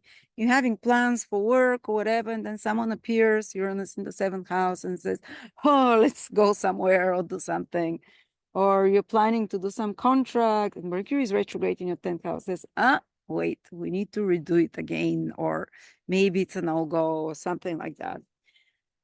Okay, but otherwise, it might be also Mercury retrograde in the 10th house, rethinking your career or redoing some project, especially mercurial project where you have to think, speak, communicate, do business stuff there or skill stuff.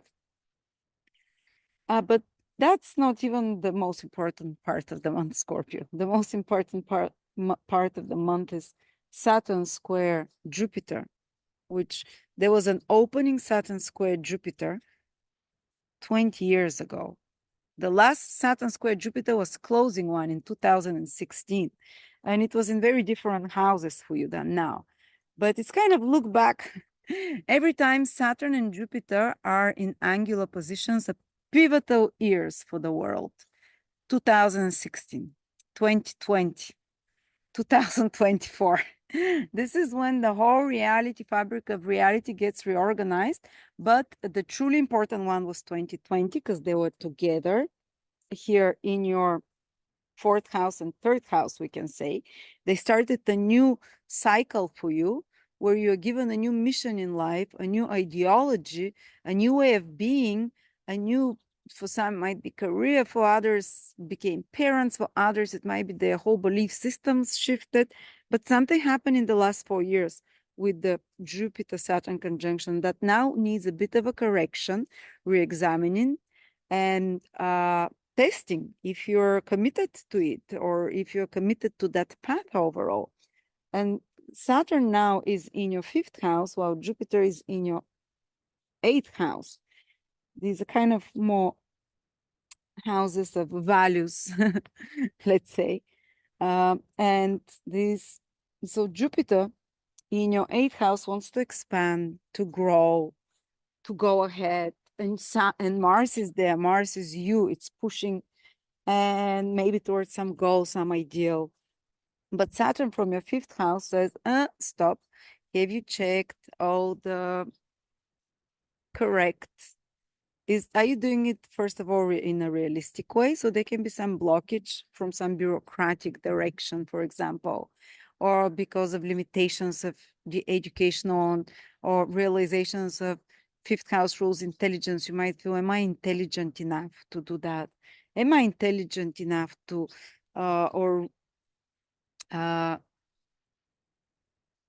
do I have the self-confidence? This is another word for the fifth house where Saturn is, for this goal, to achieve this goal, or to expand in that direction. And eighth house where Jupiter is can be very financial house, for example, for financial expansion, for growth, mutual finances, big gains and such kind of stuff. But Saturn might ask you to say, okay, then you need to keep in rule with the rules and the laws. And you have 10 months approximately to do that, to make it legal, to make it, to follow the book, to make it more realistic and to remove from your goals what is not realistic.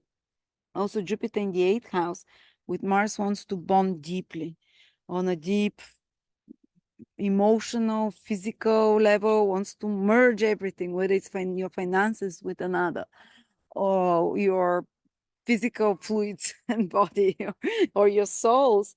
And Saturn from the fifth house says, you have to learn to put boundaries, how you express your love. These are two houses that are very much connected to bonding. Fifth house is to fall in love. Eighth house is to this merging.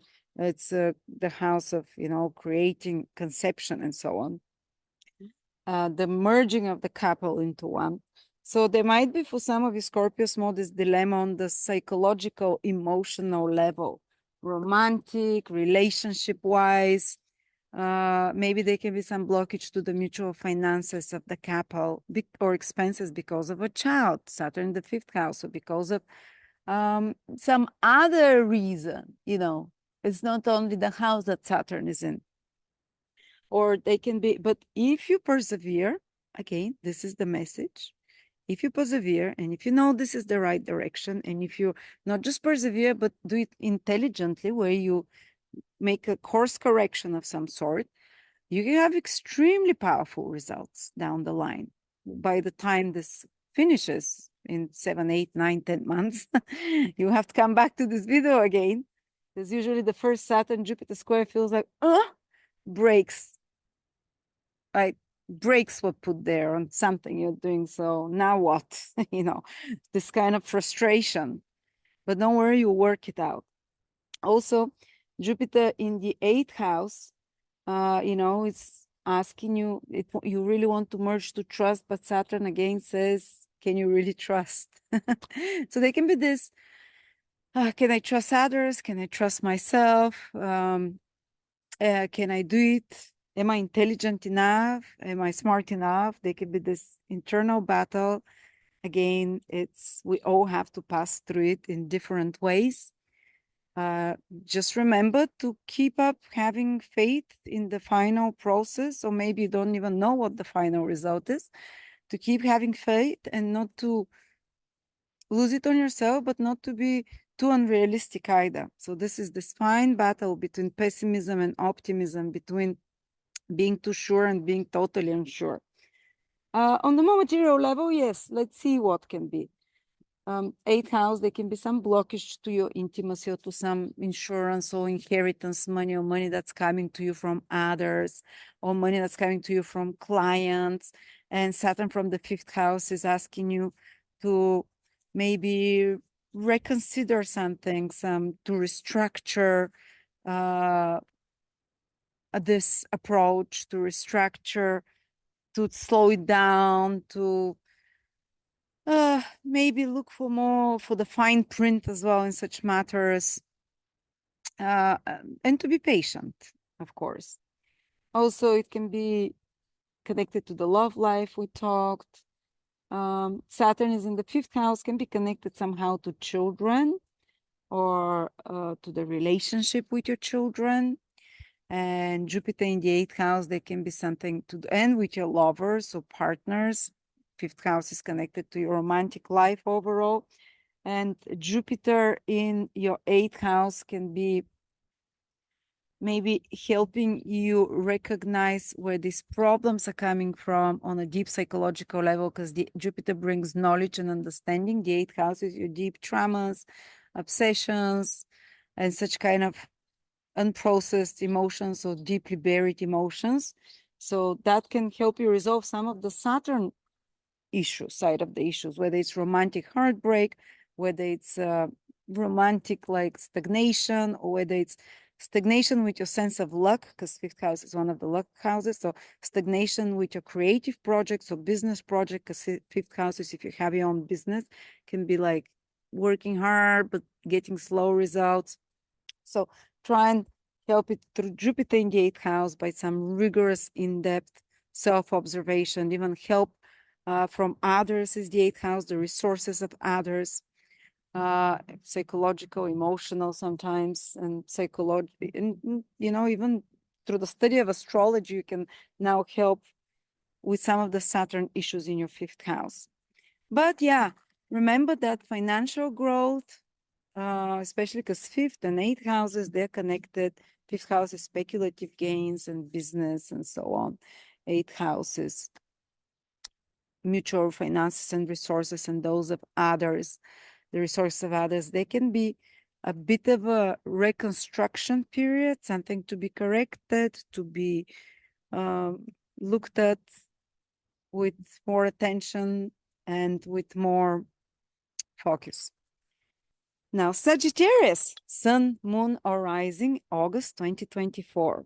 Well, it's a fiery month, so you're going to start feeling increase of energy from the beginning of the month. There is a new moon on the 4th of August in another fiery sign in Leo. And many Sagittarius feel that when the sun is in Leo and the new moon, especially after the new moon in Leo, they feel more inspired, more positive, and that's definitely the house of faith, of inspiration, of life force, connecting, more aligned to your higher self. This is the house of Sagittarius, after all. And those higher principles of Sagittarius, morality get activated again, high-minded pursuits, new goals, new inspirations can come towards you, especially the first 15 days of the month. Because after that, from the 16th, Mercury moves back into Leo and is retrograde there, pretty much till the end of the month, till the 24th. So, and then it still stays in your ninth house. After that, you might be re-examining some of your existing beliefs already, maybe revisiting. And the sun, the new moon in the ninth house is good time to travel. But after the 15th, maybe the first half, you can travel to new places. The second half, maybe a place that you've already been to or you wanted to go, but something happened and you couldn't go. Also, you can reconnect with faraway friends from faraway places. Ninth house, far away. Or maybe you can even They can be important months where you decide to pre-qualify to ninth house is where you want your future to go. It's your education as well. And re-examining your beliefs, re-examining where you're heading. And you might have such dilemmas or conundrum. And especially there might be some clash verbally with others about your belief systems this month, especially the second part of the month, because Mercury in your ninth house of belief systems, whether it's your ideological, political, spiritual, is square Uranus, Sagittarius for you. And of course, that can be sudden, like flares up on such topics or sudden realizations. Mercury retrograde looks at things very differently, about seeing a bigger pattern in some way and seeing really the puzzle of your life from a very different perspective, very unusual perspective. A retrograde planet already looks at things very differently, and Uranus can help you see it from such a unique angle and have like aha moments this month towards the second part of the month very strongly as well. And so that can be some eureka moments for some of you, but also there can be some surprises for documents for travel, the second part of the month, for documents for education, something that gets a bit more complicated. But from September, it gets better because Mercury gets direct on the 24th of August, but then it squares Uranus again. So any kind of delays or problems with papers, with anything coming to you from abroad, or communications with educational institutions or teachers, or you teaching in any way, it all gets sorted out, or legal matters, which is the ninth house. It all starts getting sorted out in September, while in August it's a bit more not according to expectations, more surprising, more unusual, let's say. But yeah, but also Mercury, the first part of the month is mostly retrograde in your 10th house. So there might be some reconsideration of career, which leads you to thinking maybe I should study something else when it moves to the 9th house, or brush up on some old knowledge. Or maybe you're working, but Venus is making sure your career is doing well here because the whole month it's here in the 10th house. But you might be revising some project, having some clarifying conversations with authority figures, or revising a strategy and plan of action with whatever your worldly responsibilities, whether you have a business or work for someone, or you stay at home, you're kind of revising this whole worldly activities that you have and reconsidering how you're presenting yourself to the world. Your for me, very often is I work on some old project that I'm completing then, or revise it.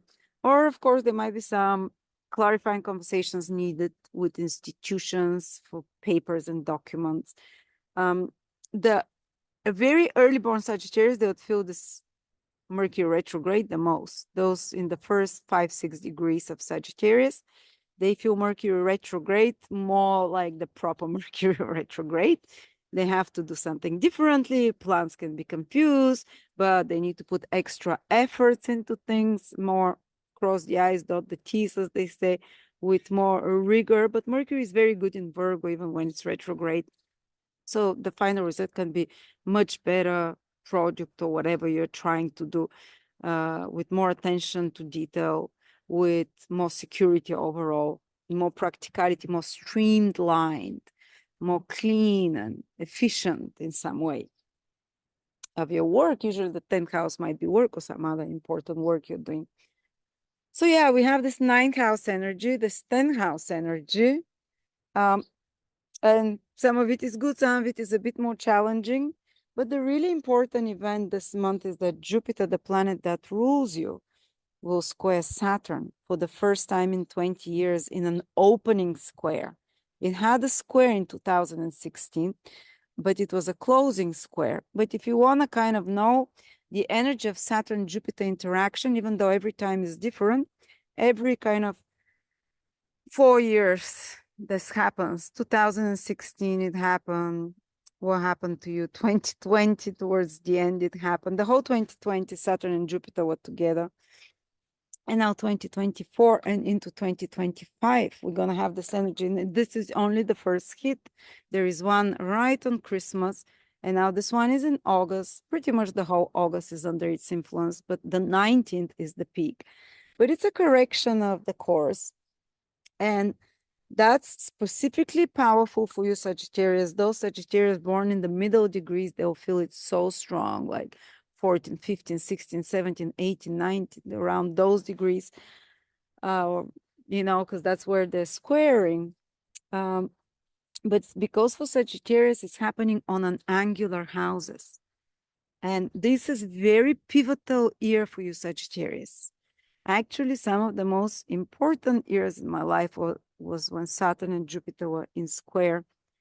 And some of the biggest manifestations as well. Because don't forget what I said at the beginning, the intro of this class, is that the ancient Vedics, they consider the Saturn-Jupiter square very powerful manifestation on angles. It's the cross material manifestation, the external reality changes. I would like to explain it when they're on an angular aspect. It's like turning of the wheels of the car, but the square, so it shakes. And it's not like sliding into something, but you're moving and your life is moving in big well. It's like the wheel of fortune is swinging now. But it's probably sometime in the last 4 years since Jupiter and Saturn joined together, approximately in your third and second house.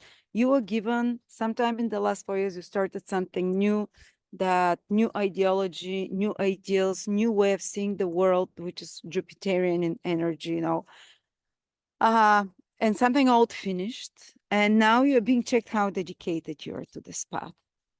And it's going to be very noticeable to Sagittarius this next 6-7 months till the end of the year and into January.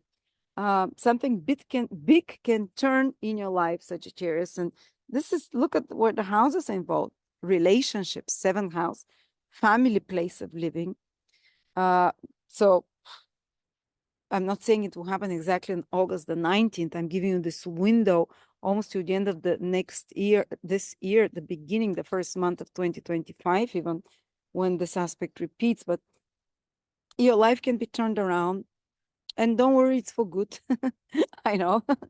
It might feel shaky, but something big, like big change in relationship, or you might be tested. Are you committed to this partnership?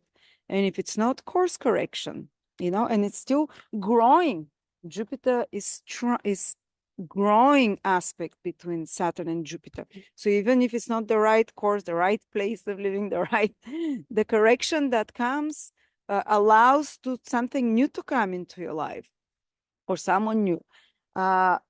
Also, there might be, if you're in the right relationship and there is a test from Saturn, especially towards your relationships, prove it. This is what it is.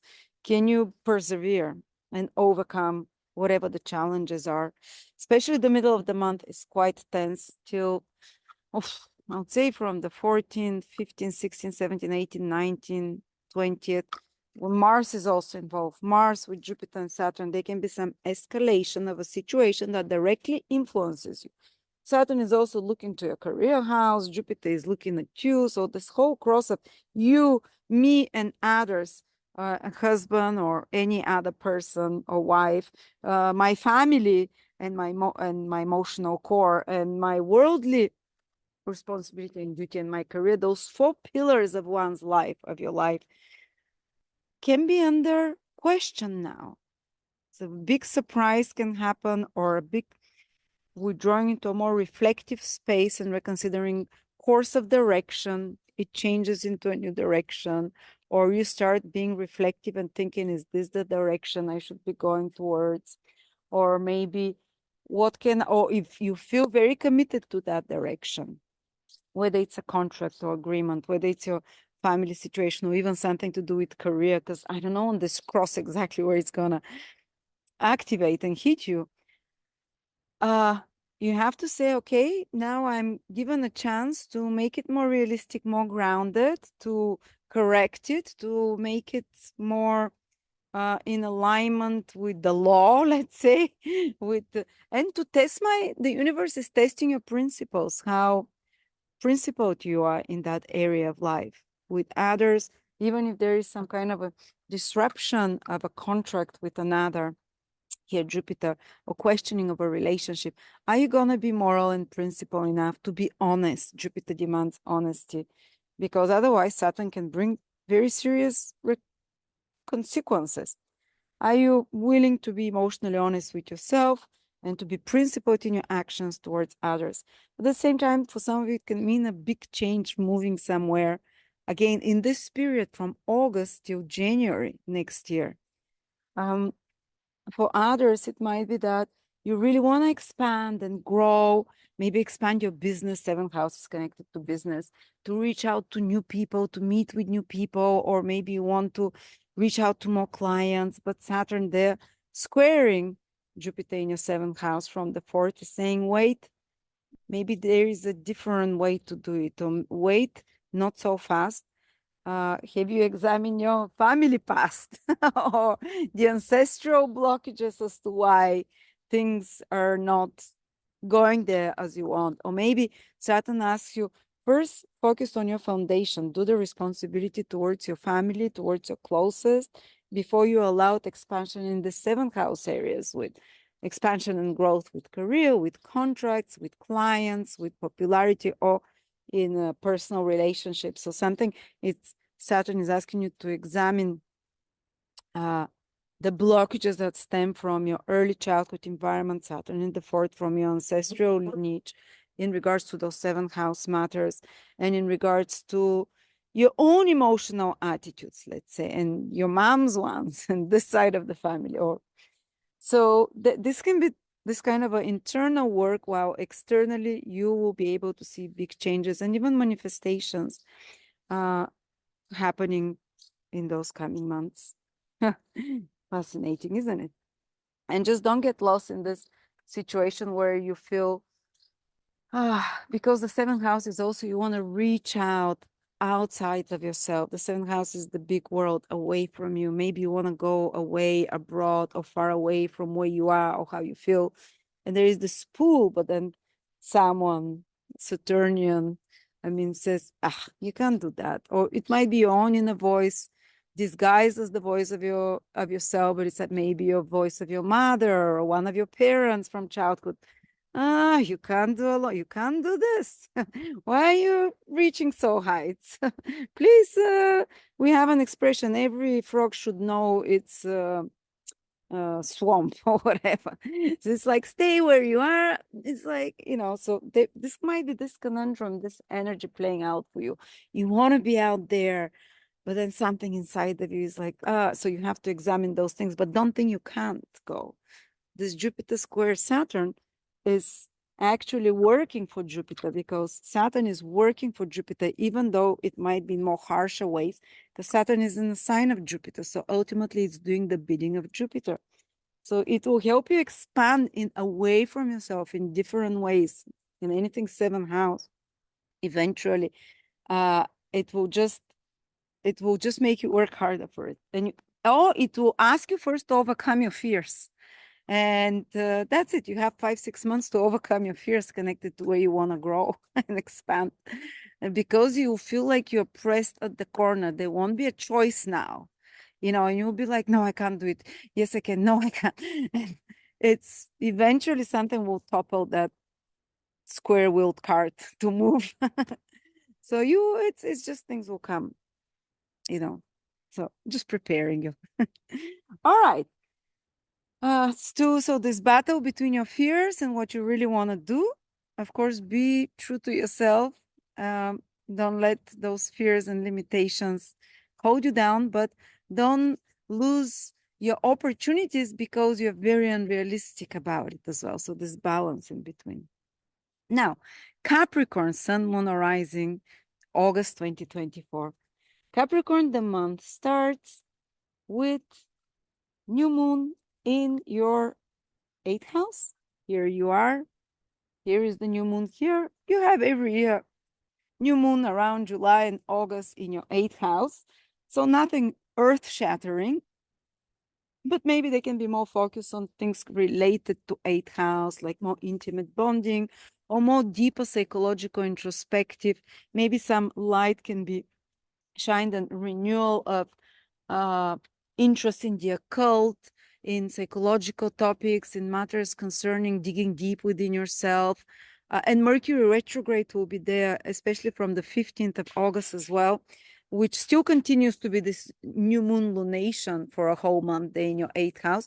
So you might unearth a lot of secrets about yourself, or about secrets about others, or about your deep motivations and behaviors. It's extremely good month for psychological work of any sort, or astrology work, or learning psychology, the occult, and so on. If you're in any such careers, might be very good period. Or it might be period where you're more involved with other people's resources and finances, your partner's resources, the money coming from your clients, something to do with inheritances, taxes, insurances, such kind of stuff, you know. But sometimes it's not for me. It's always about astrology and the occult and conspiracies and research that I do when the eighth house is activated. But Mercury going there, the second part of the time, the month, it's not time for risky financial ventures, especially if they're connected to stock market, especially if they're connected to your mutual funds. I don't know if you've put somewhere in pension fund, hedge fund, or with your partner's finances in some way, business or personal partner. There might be the need to rebudget something, reorganize something, or do a different plan in regards to finances in some way. And because Uranus will be square by Mercury in your eighth house will be square by Uranus, there might be some expenses, and they might be on good stuff like children or entertainment, or but try not to do it on speculative investments, which is also the fifth house, because it can backfire. But from the end of the month, from September, basically, you can again do it. You have after Mercury ends the square with Uranus, you can do it again. Or if it happens that you have those expenses and have to rebudget, well, it is what it's showing. Don't be shocked, don't be surprised. It was divine plan. Everything is on, even if it was surprising or whatever, it's on time and how it's supposed to be. But Mercury is also retrograde partly in your ninth house, the first 15 days of the month. So I'm going backwards now, which is helpful for you. I mean, it's making trine, especially the first 5-6 degrees Capricorn bond, the early born Capricorns, Mercury retrograde, but in a trine to them. It can be very good time to reconnect with someone, with people you haven't seen in a long time, or to go back to some old knowledge or information or classes or teaching or some project to redo it. Everything will be going smoothly. There's something about going back or re-examining somehow your beliefs to some extent, re-examining the direction you're going, and the people that are your heroes, that are your teachers, maybe reconnecting with them or with some old teachings. So with your own inner guide, getting more introspective and reconnecting with it. But it might also have to do Mercury retrograde in the ninth house, some legal papers, stuff like that, that you have to Mercury retrograde them. It's like, oh, something get lost, or you need an extra paper document, or return it, or some legal things, delays there, but nothing too extreme. But then when Mercury goes to the eighth house, now it's a bit less, the second part. It's more unsettled because it's square Uranus. And there can be some kind of expenses connected with other people's resources, your resources, you know, and such matters, alimonies and so on, that it might feel more frustrating overall this month. But the final result again can be good, but in September. But the big event, Capricorn, like I've been saying for everyone, is that Saturn and Jupiter will be square. And this is very important for you because Saturn rules you. And Saturn squares Jupiter, specifically in that opening square, once every 20 years only. So it's like your own personal Saturn square Jupiter. Your Saturn, 4 years ago in 2020, you joined Jupiter, your Saturn, for a new cycle, brand new cycle, which happened actually in Capricorn and also in the first degrees of Aquarius. But most of the time, Saturn and Jupiter in 2021 pretty much started the cycle in your sign. So something that started for you in a big way over the last 4 years, now it's coming to a pivotal decision point for you. Fork or correction time, or kind of a test how committed you are to this new path that you started. It might be a new path of marriage you started, a new path of healthy living. You might be a new path of saving the world, a new ideal and ways of seeing the world, because this is what Jupiter is. You are renewed with those new ideals, with those new beginnings, and now you are gonna doubt them and test them. Am I good enough, or can I really do it? But because you're Saturn, don't worry, I think you'll be the one feeling it the easiest. But Saturn is specifically squaring Jupiter. Something keeps biting me. Saturn is in your third house, and Jupiter is in your sixth house. So it's very much about your thinking. It might not even necessarily manifest in some way externally for you. It might be more like this play in August, and especially very strong in December 2025. In your mind, Saturn in the third house, your internal narrative. Am I good enough? And Jupiter in the sixth house. Oh, yes, I can do it. I have the skills. Saturn in the third house. No, I don't have the skills. So it's this time of 6 months while Saturn is square Jupiter twice. It's almost like time to find your voice and to start to find your belief again. By being practical, you are practical. You are Capricorn. Not, but even Capricorns, I know some Capricorns that they can be so practical in the small things and in the big things. Like, they've worked hard and saved everything for 20 years and pennies, and then they go and invest all their money they give them to someone, or they do something stupid. So you can't say, oh, Capricorns are always practical. So you need to now be careful, because Jupiter is the planet affecting your planet Saturn in your third house of thinking.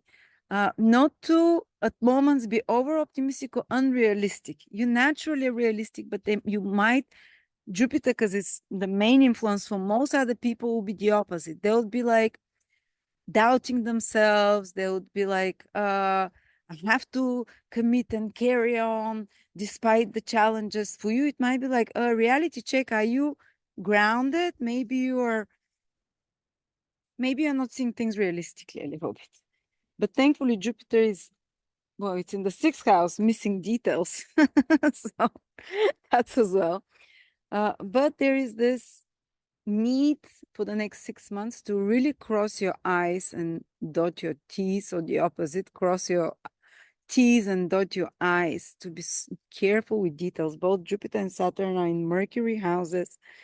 Mercury houses are about being careful of documents, of papers, of more administrative, bureaucratic work of any sort. You might have to put extra work there as well. But of course, it doesn't mean it's not going to be successful. Not at all. As I said, Jupiter on angle from you, it's here to take you to the next level. So if you were first here and Jupiter now is here from you, so it wants to break you out on the top level.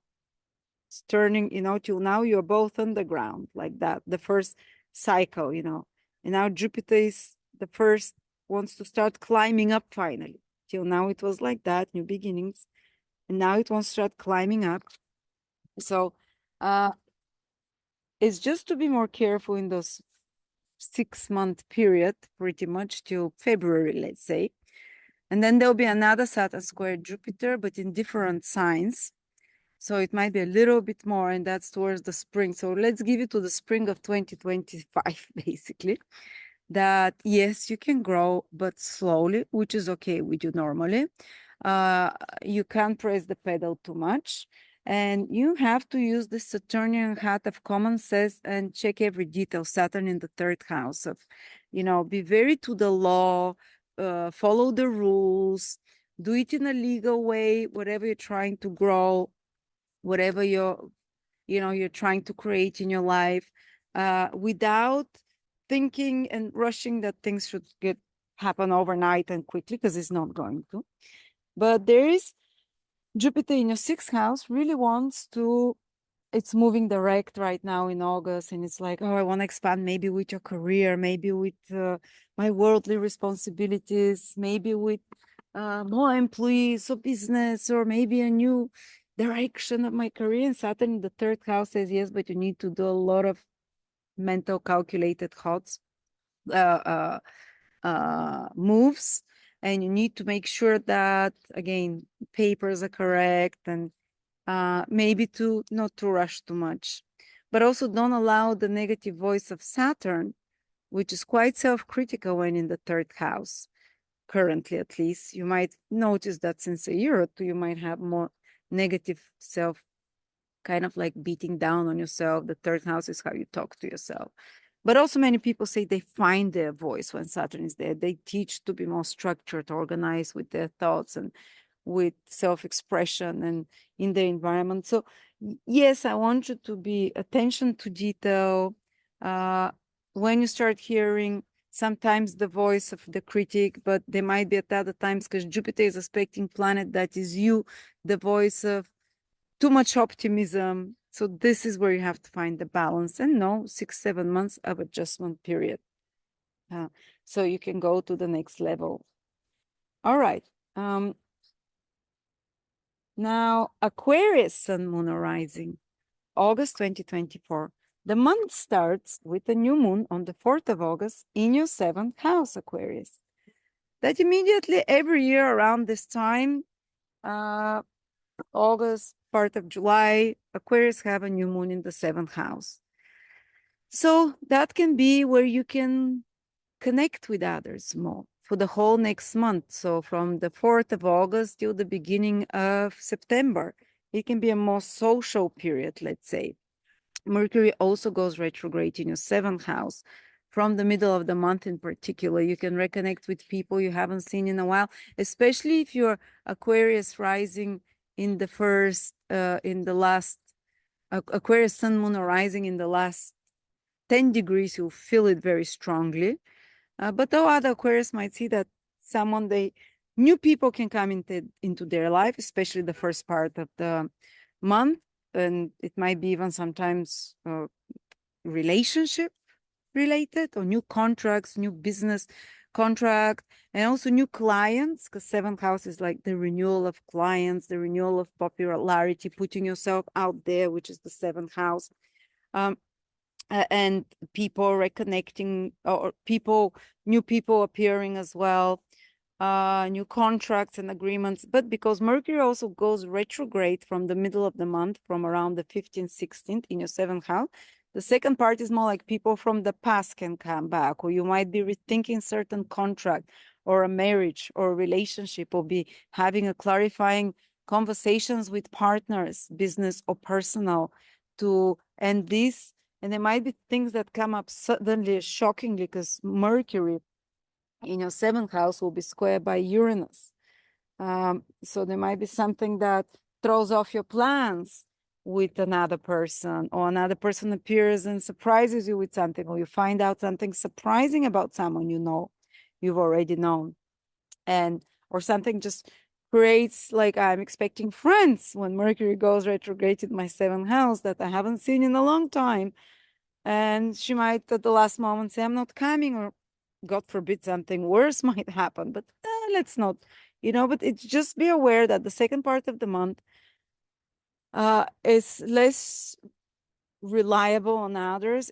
They might be more sometimes either flaky or unstable, or they might surprise you in some ways. It might surprise you in good ways as well, because you're in a surprising energy. But what Mercury retrograde in your 7th house while square Uranus, there might be a bit of a shakeup in relationship, partnerships, business, collaborations of some sorts as well. So be prepared for that.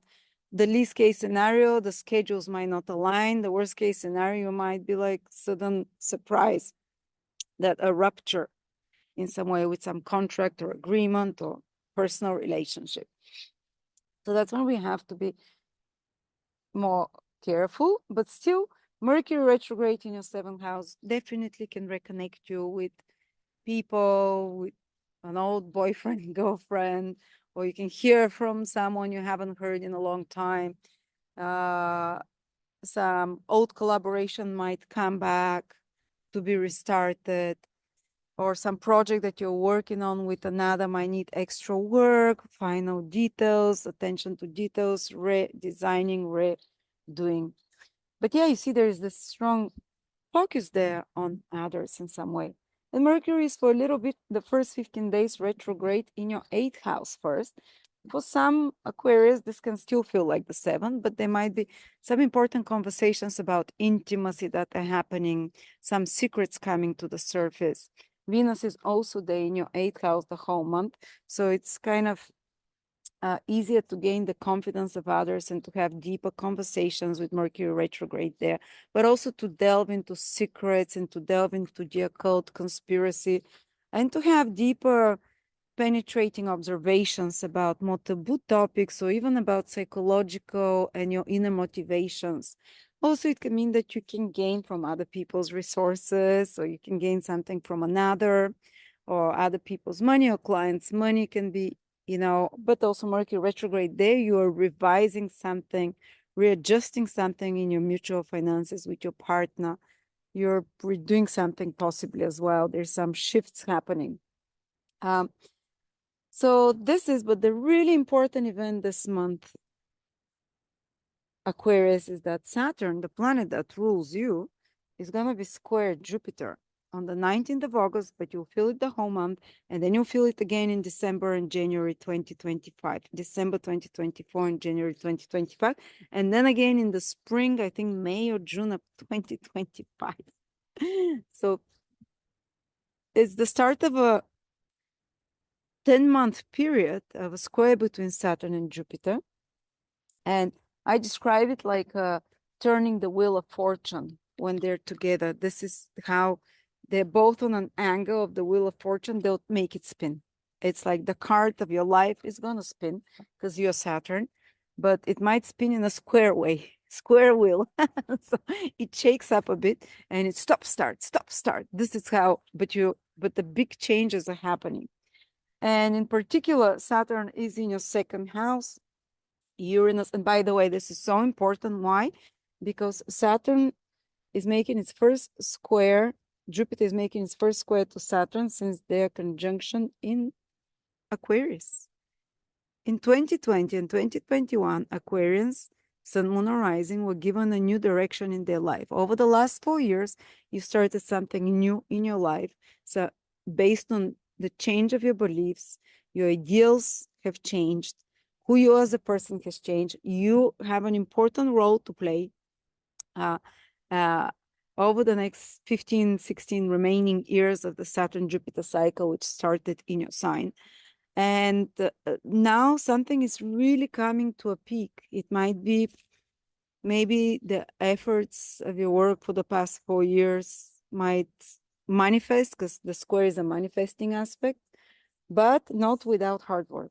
It's not going to come like you flow into it. You have about 10 months to manifest it, something that you started over the last 4 years. You have 4 months to manifest it, but hard work. And also, it's very much about reality check. And it's all these changes that are happening. They're directly connected to you because the conjunction happened in your sign and in the role you have to play in the world. And in who you've changed how you see the world over the last 4 years. And your Aquarius, I know, has, because of this conjunction there. But now the test comes how committed you are to this new path that you started sometime in the last 4 years.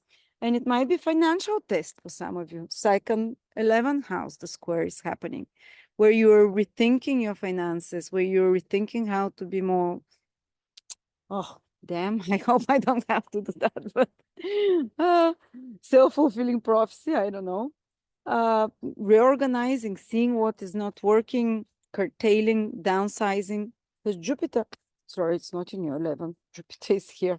So Saturn is in your second of finances. Jupiter is in your fifth house, which is another one of financial houses, speculative investments or business. So Jupiter here in your fifth house might be making some of you want to do something very fifth housey. So what can it be? Oh, I want to expand, grow, have children. But Saturn from the second might say, oh, there's no finances for that. Or are you sure? And then might start making you doubt. Or I want to be in love, Jupiter in the fifth house. It's moving direct. It's with Mars. Mars puts fire on it, wants it even more. I want to have fun. I want to be in love. And Saturn in the second house says, are you sure you can trust others? Are you sure you're lovable enough? Are you sure you're worth it? So this game of push and pull between faith and doubt is possible. And because you're Saturn as well, sometimes you might see things too romantically while Jupiter is squaring Saturn, too like optimistically. So it's good also to be grounded. Don't go in either of the extremes. And remember, when you start talking too down on yourself or too like, I don't know, I'm born with Saturn and Jupiter, so I'm always like, oh, it's amazing, it's happening. Oh no, I can never do it. I'm constantly for everything like that. So I'm so familiar with this energy. It's just, but every time it comes, I'm always, oh. So there'll be a lot of people around you feeling disheartened and then being uplifted. And then again, during the next few months, starting in August, but there might be something that most specifically happens connected either to finances or to your values that is changing how you're gonna eat, what you eat, your tastes, your food that is changing in a big way. So, oh, the other thing, Jupiter in the fifth house might want to, oh, I want to start my own business. Fifth house is I have an original idea, like I've been working on it for 5 years. It's not coming out, and I'm looking now, Saturn's gonna square, and it's like from the second house, and second house is also others that might be helping you. So it's like, oh, okay. And Saturn can be us. We might be slowing down the process ourselves.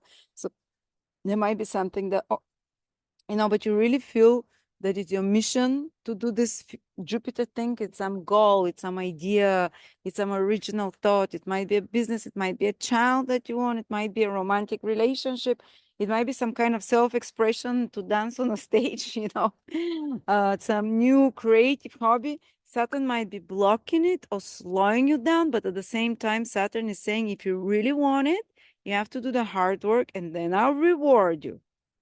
Then I'll reward you after 10 months or something, after more efforts. So now is the time basically for more hard work while keeping the faith. Being realistic, but keep the faith. Don't get lost in either one extreme or the other. And Jupiter in the fifth house can give you a lot of fifth house rewards. But again, it might be a 8 to 9 month process. It might reward you with a very stable romantic relationship. It might, even if initially there is some blockage on the romantic scene, some drying out of the love potential, or some tests there with the romantic partner, Saturn Square planet in the fifth house, some kind of doubt, or Jupiter can reward you with a hobby that you turn into, or speculative investment that turns into big, you've invested something in XRP and it turns into millions. It can do that, but it's going to be stop-start process, stop-start. So don't lose the hope. The more you have the hope, but at the same time you're patient, the better the final results can be. And of course, be a bit financially more conservative, because especially now in August and December, because Saturn in the second house demands this from you, but Jupiter will square it. So you might have some expenses. They might be on children, they might be on holidays. Since Saturn has been in the second and Jupiter in the fifth, I've spent more than ever on fifth house things, on children, on enjoying restaurants, holidays. And Saturn is like, don't spend, don't spend. And Jupiter. So I've been feeling this push and pull game all the time. So you just know if financially, if there's some big investment you want to do in August, maybe hold it off till a bit later. If possibly hold it off till the next year even. But at the same time, if you really check everything correctly and wisely and think it out well, then this investment can pay out later on. It's just I can't make guarantees now that you go all in and without effort, it gives you a great return. Okay, so yeah, this is it. Let's go to Pisces, Sun, Moon, or Rising, August 2024. It starts with a new moon, Pisces in your sixth house. So they can be from the 4th of August, this new moon is active for a month after that, till the beginning of September.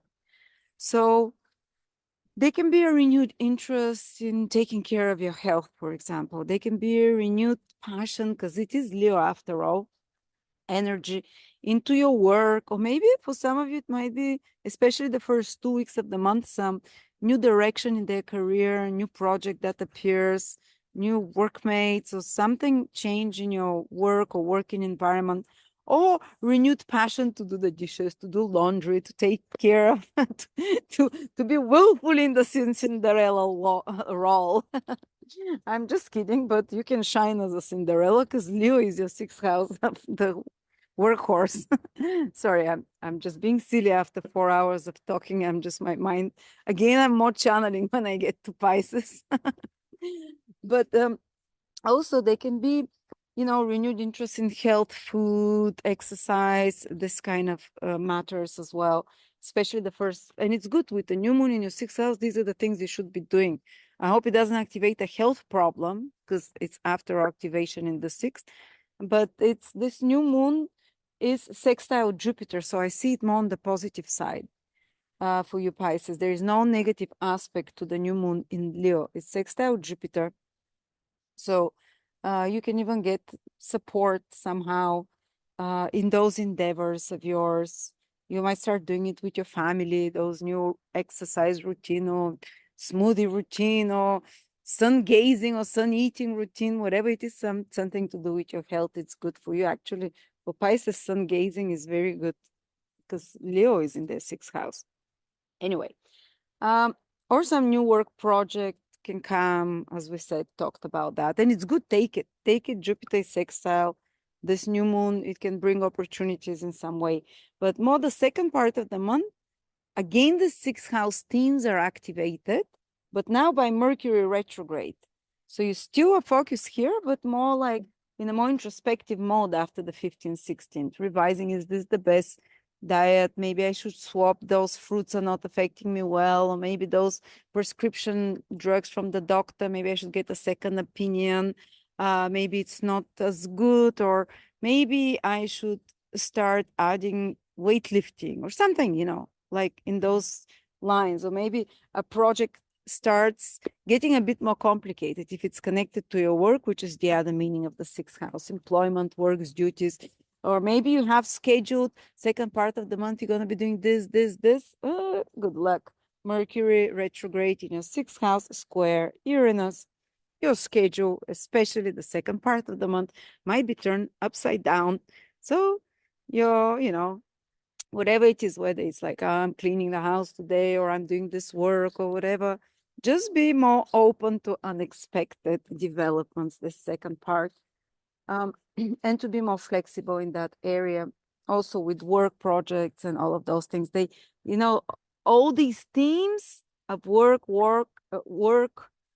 duties, and health start the beginning of the month much more predictably, positively. Yes, start something new if you can. It's very auspicious, even though Mercury turns retrograde from the 4th.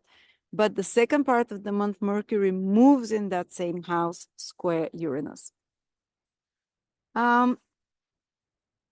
So there might be some surprising news coming around that time, and so on. But the really important event this month, oh yes, but the first part of the month, Mercury is retrograde from the 4th of August till the 15th in your 7th house. Now, you're gonna feel this one, especially Pisces that are born in the first 5-6 degrees of Pisces. So a lot of Pisces might feel it, but especially the early born Pisces for sure, because Mercury is directly opposite you. It goes retrograde at 4 degrees in Pisces. Give it 3 orbs, 7 from 0 to 7 degree in Pisces. The first 15 days of the month of August can be very Mercury retrograde for you, you know, especially through the 7th house. Someone you haven't seen for a while comes up, but Mercury meets Venus here when it turns retrograde. So maybe someone you loved before reappears to have closure or to come back. Or maybe a loved person, just a friend or whatever. You connect with them, you have a good, warm exchange. Or maybe you and your partner have some clarifying conversations about your relationship. Something important can happen in the life of your partner around that time, especially for early born Pisces, as I said. Some important decision can be taken. Um, I think it's more for the good because Venus is there with this retrograde Mercury in the 7th house, and it's not making hard aspect. Mercury, well, Saturn, but it's more far away from it. They might be re-examining certain contract the beginning of the month and the end of July, maybe being put on hold or some having to agreements or reimagining the terms of conditions of a relationship or terms of conditions of a re-examining the clients and maybe re-examining your approach to clients or to others overall or something coming to you that has to be spoken and said that's been buried for a while from the past, from you to from another to you. And of course, 7th house can be clients or people you communicate in any way as well. They might be like, oh, you missed that, or you might be like, you missed that, and we have to correct that, and so on. Or you might be just working to finish some project with another. The first 15 days, and then Mercury retrograde goes into your 6th house. So that's more behind the scenes and again, details, and but also being more surprised because whatever you're expecting, Mercury square Uranus, there'll be some disruption in the schedule. But by the end of the month, Mercury starts leaving that space. It's direct already. So things come back to normal, whether it's to work, matters, or relationships. But now the most important part of this prediction, Pisces, and this is going to affect you, one of the signs together with Sagittarius, Virgo, and Gemini. This is the aspect of the year for you, and it happens twice. Saturn square Jupiter, around 15, 16, 17 degrees. Let me check exactly the degrees or the days. Yeah, it's around 17 degrees, 16, 17, 18, 19. If you're Pisces around those degrees, this can be such a life-changing month for you. We have a square, T-square between the most important planets for the external life of one, for their social status, for the role they're playing in society, on angles. The angles are the pillars of your life. This is you, your health, your physical body. This is your family, anything that holds you. This is all the people in your life, 7th house, and this is your career and mission here in life. This is they with their cross aspect, you see, they make a cross. They activates the pillars with their 108, with their 90-degree aspect, the pillars of your life. This is they're spinning the wheel of fortune for you. They are, especially if it's from your sun, from your ascendant sign, even from the moon sign, it can be. And it's over the next till February, I would say, 2025. Saturn and Jupiter will square again in December, at the end, and January. They'll start moving away from February, and then they'll square again, but in different houses in the spring. But because now they're on angle for you, I think this is pivotal, those 7-8 months ahead of you, to take some big decision, because this angle that they make, it's an angle of reality check, having to work harder, especially if you realize you're on the right path and this is what you want. There's some obstacle that appears, you work hard on it, and then the reward comes and you move to the next level. The winds, the wheel spins. So by next spring, your wheel would have spinned to, depending how you handle this lesson, up or down. I wish you all to go up, but it's a growing trine, the sextile, growing square for Jupiter and Saturn. They met 4 years ago, somewhere in your 11th and 12th house. In 2020 and in 2021, they met in those two houses. So you were given a new ideal. We all did sometime in the last 4 years. A new ideal, a new direction in life, a new path, this is what Jupiter is, a new belief system. And for you, a new role for humanity for the next 20 years. And for you, because it happened in your 11th house, this Jupiter Saturn joining 11th and 12th houses, for you, you have like a more global importance for the world. These are very global, universal houses, not just for your own personal interest. And whatever those ideals shifted, you have another 15, 16 years to put them into reality.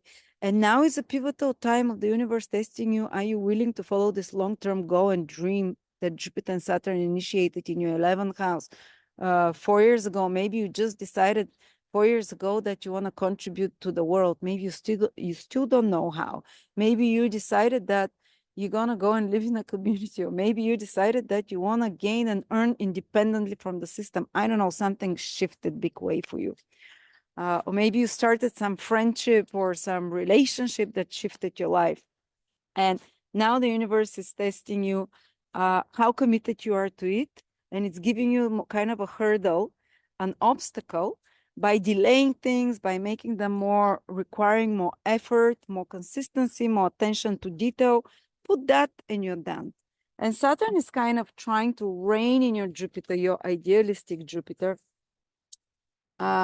And it's in your sign, so you're much more practical than ever in your life, Pisces. Maybe you're feeling it much more grounded, much less out there, much more into your body, even though it might be very testing and you might feel smashing sometimes.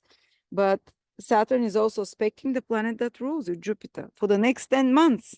On the August the 19th, you'd feel it strongly. So most of August, then December very strongly, then towards the spring when it repeats.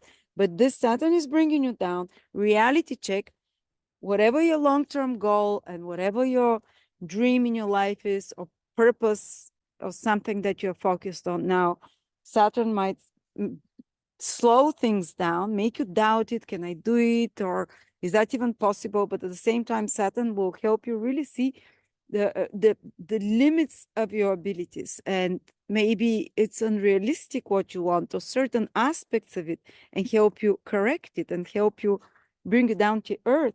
But the final manifestation can be incredible. As I said, it can really spin the wheel for you after that. And the moment Saturn and Jupiter start moving more in trines with each other, I think it will happen in a couple of years from now. That's when really you see the unfolding, the rewards, let's say, of the efforts that you made now. But now is the time to try harder, and to not to lose faith. Keep that, but also to be realistic. And some of the biggest changes might be connected to your appearance, to your health, to your physical body as well, to your, I know, like Victor, he's Pisces. He made the biggest, Pisces rising, the biggest change of his appearance. He's so committed now. You need this commitment. But at moments, you might feel like you've hit a wall now, and now is the readjustment process for whatever you've been doing in the past 4 years, to upgrade it, to make it more streamlined, more efficient. These are the words Saturn wants, but don't abandon your goal. This is what Jupiter is. Don't abandon your dream unless it's very anti-human and absolutely ridiculous and unrealistic. If it is, Saturn will burst your bubble now. If it's truly not where you've gone, the right direction for you, but you know, Saturn can burst this bubble for you. But if it is still, it will just make it more realistic for you to break it down in smaller steps. And instead of trying to see, oh, I want the final picture, just today I'm doing this step, today I'm doing this step, tomorrow, but every day consistent work, or every week, or whatever. And keep that faith, Jupiter, and Saturn will manifest the results for you. And just don't get despondent and discouraged. That's my message. Also, Jupiter in the fourth house might want to expand. Jupiter wants to expand, to grow, to be free from parental or family responsibility, I don't know, or to go and live somewhere else, or to expand on property or on family, or emotionally to feel free, the fourth house, which is great. But Saturn here says, but you first have responsibilities to take care of. And there might be like challenges, maybe to career, to relationships. I don't know where, but something will need to be slowed down first, examined, even if it feels disappointing, to keep on the faith, to keep building on it, to correct it a little bit, whether it's in career or relationship. Again, I don't know which one of those 4 parts of the axis will be. But you write to me within a month, towards the end of August, which area of life is it? So that's my August 2024 horoscopes for you. Thank you again for your patience. Hope the timestamps were helpful. And be blessed and do the best from the Jupiter-Saturn square. Again, it's really like a moment to spin the wheel of fortune.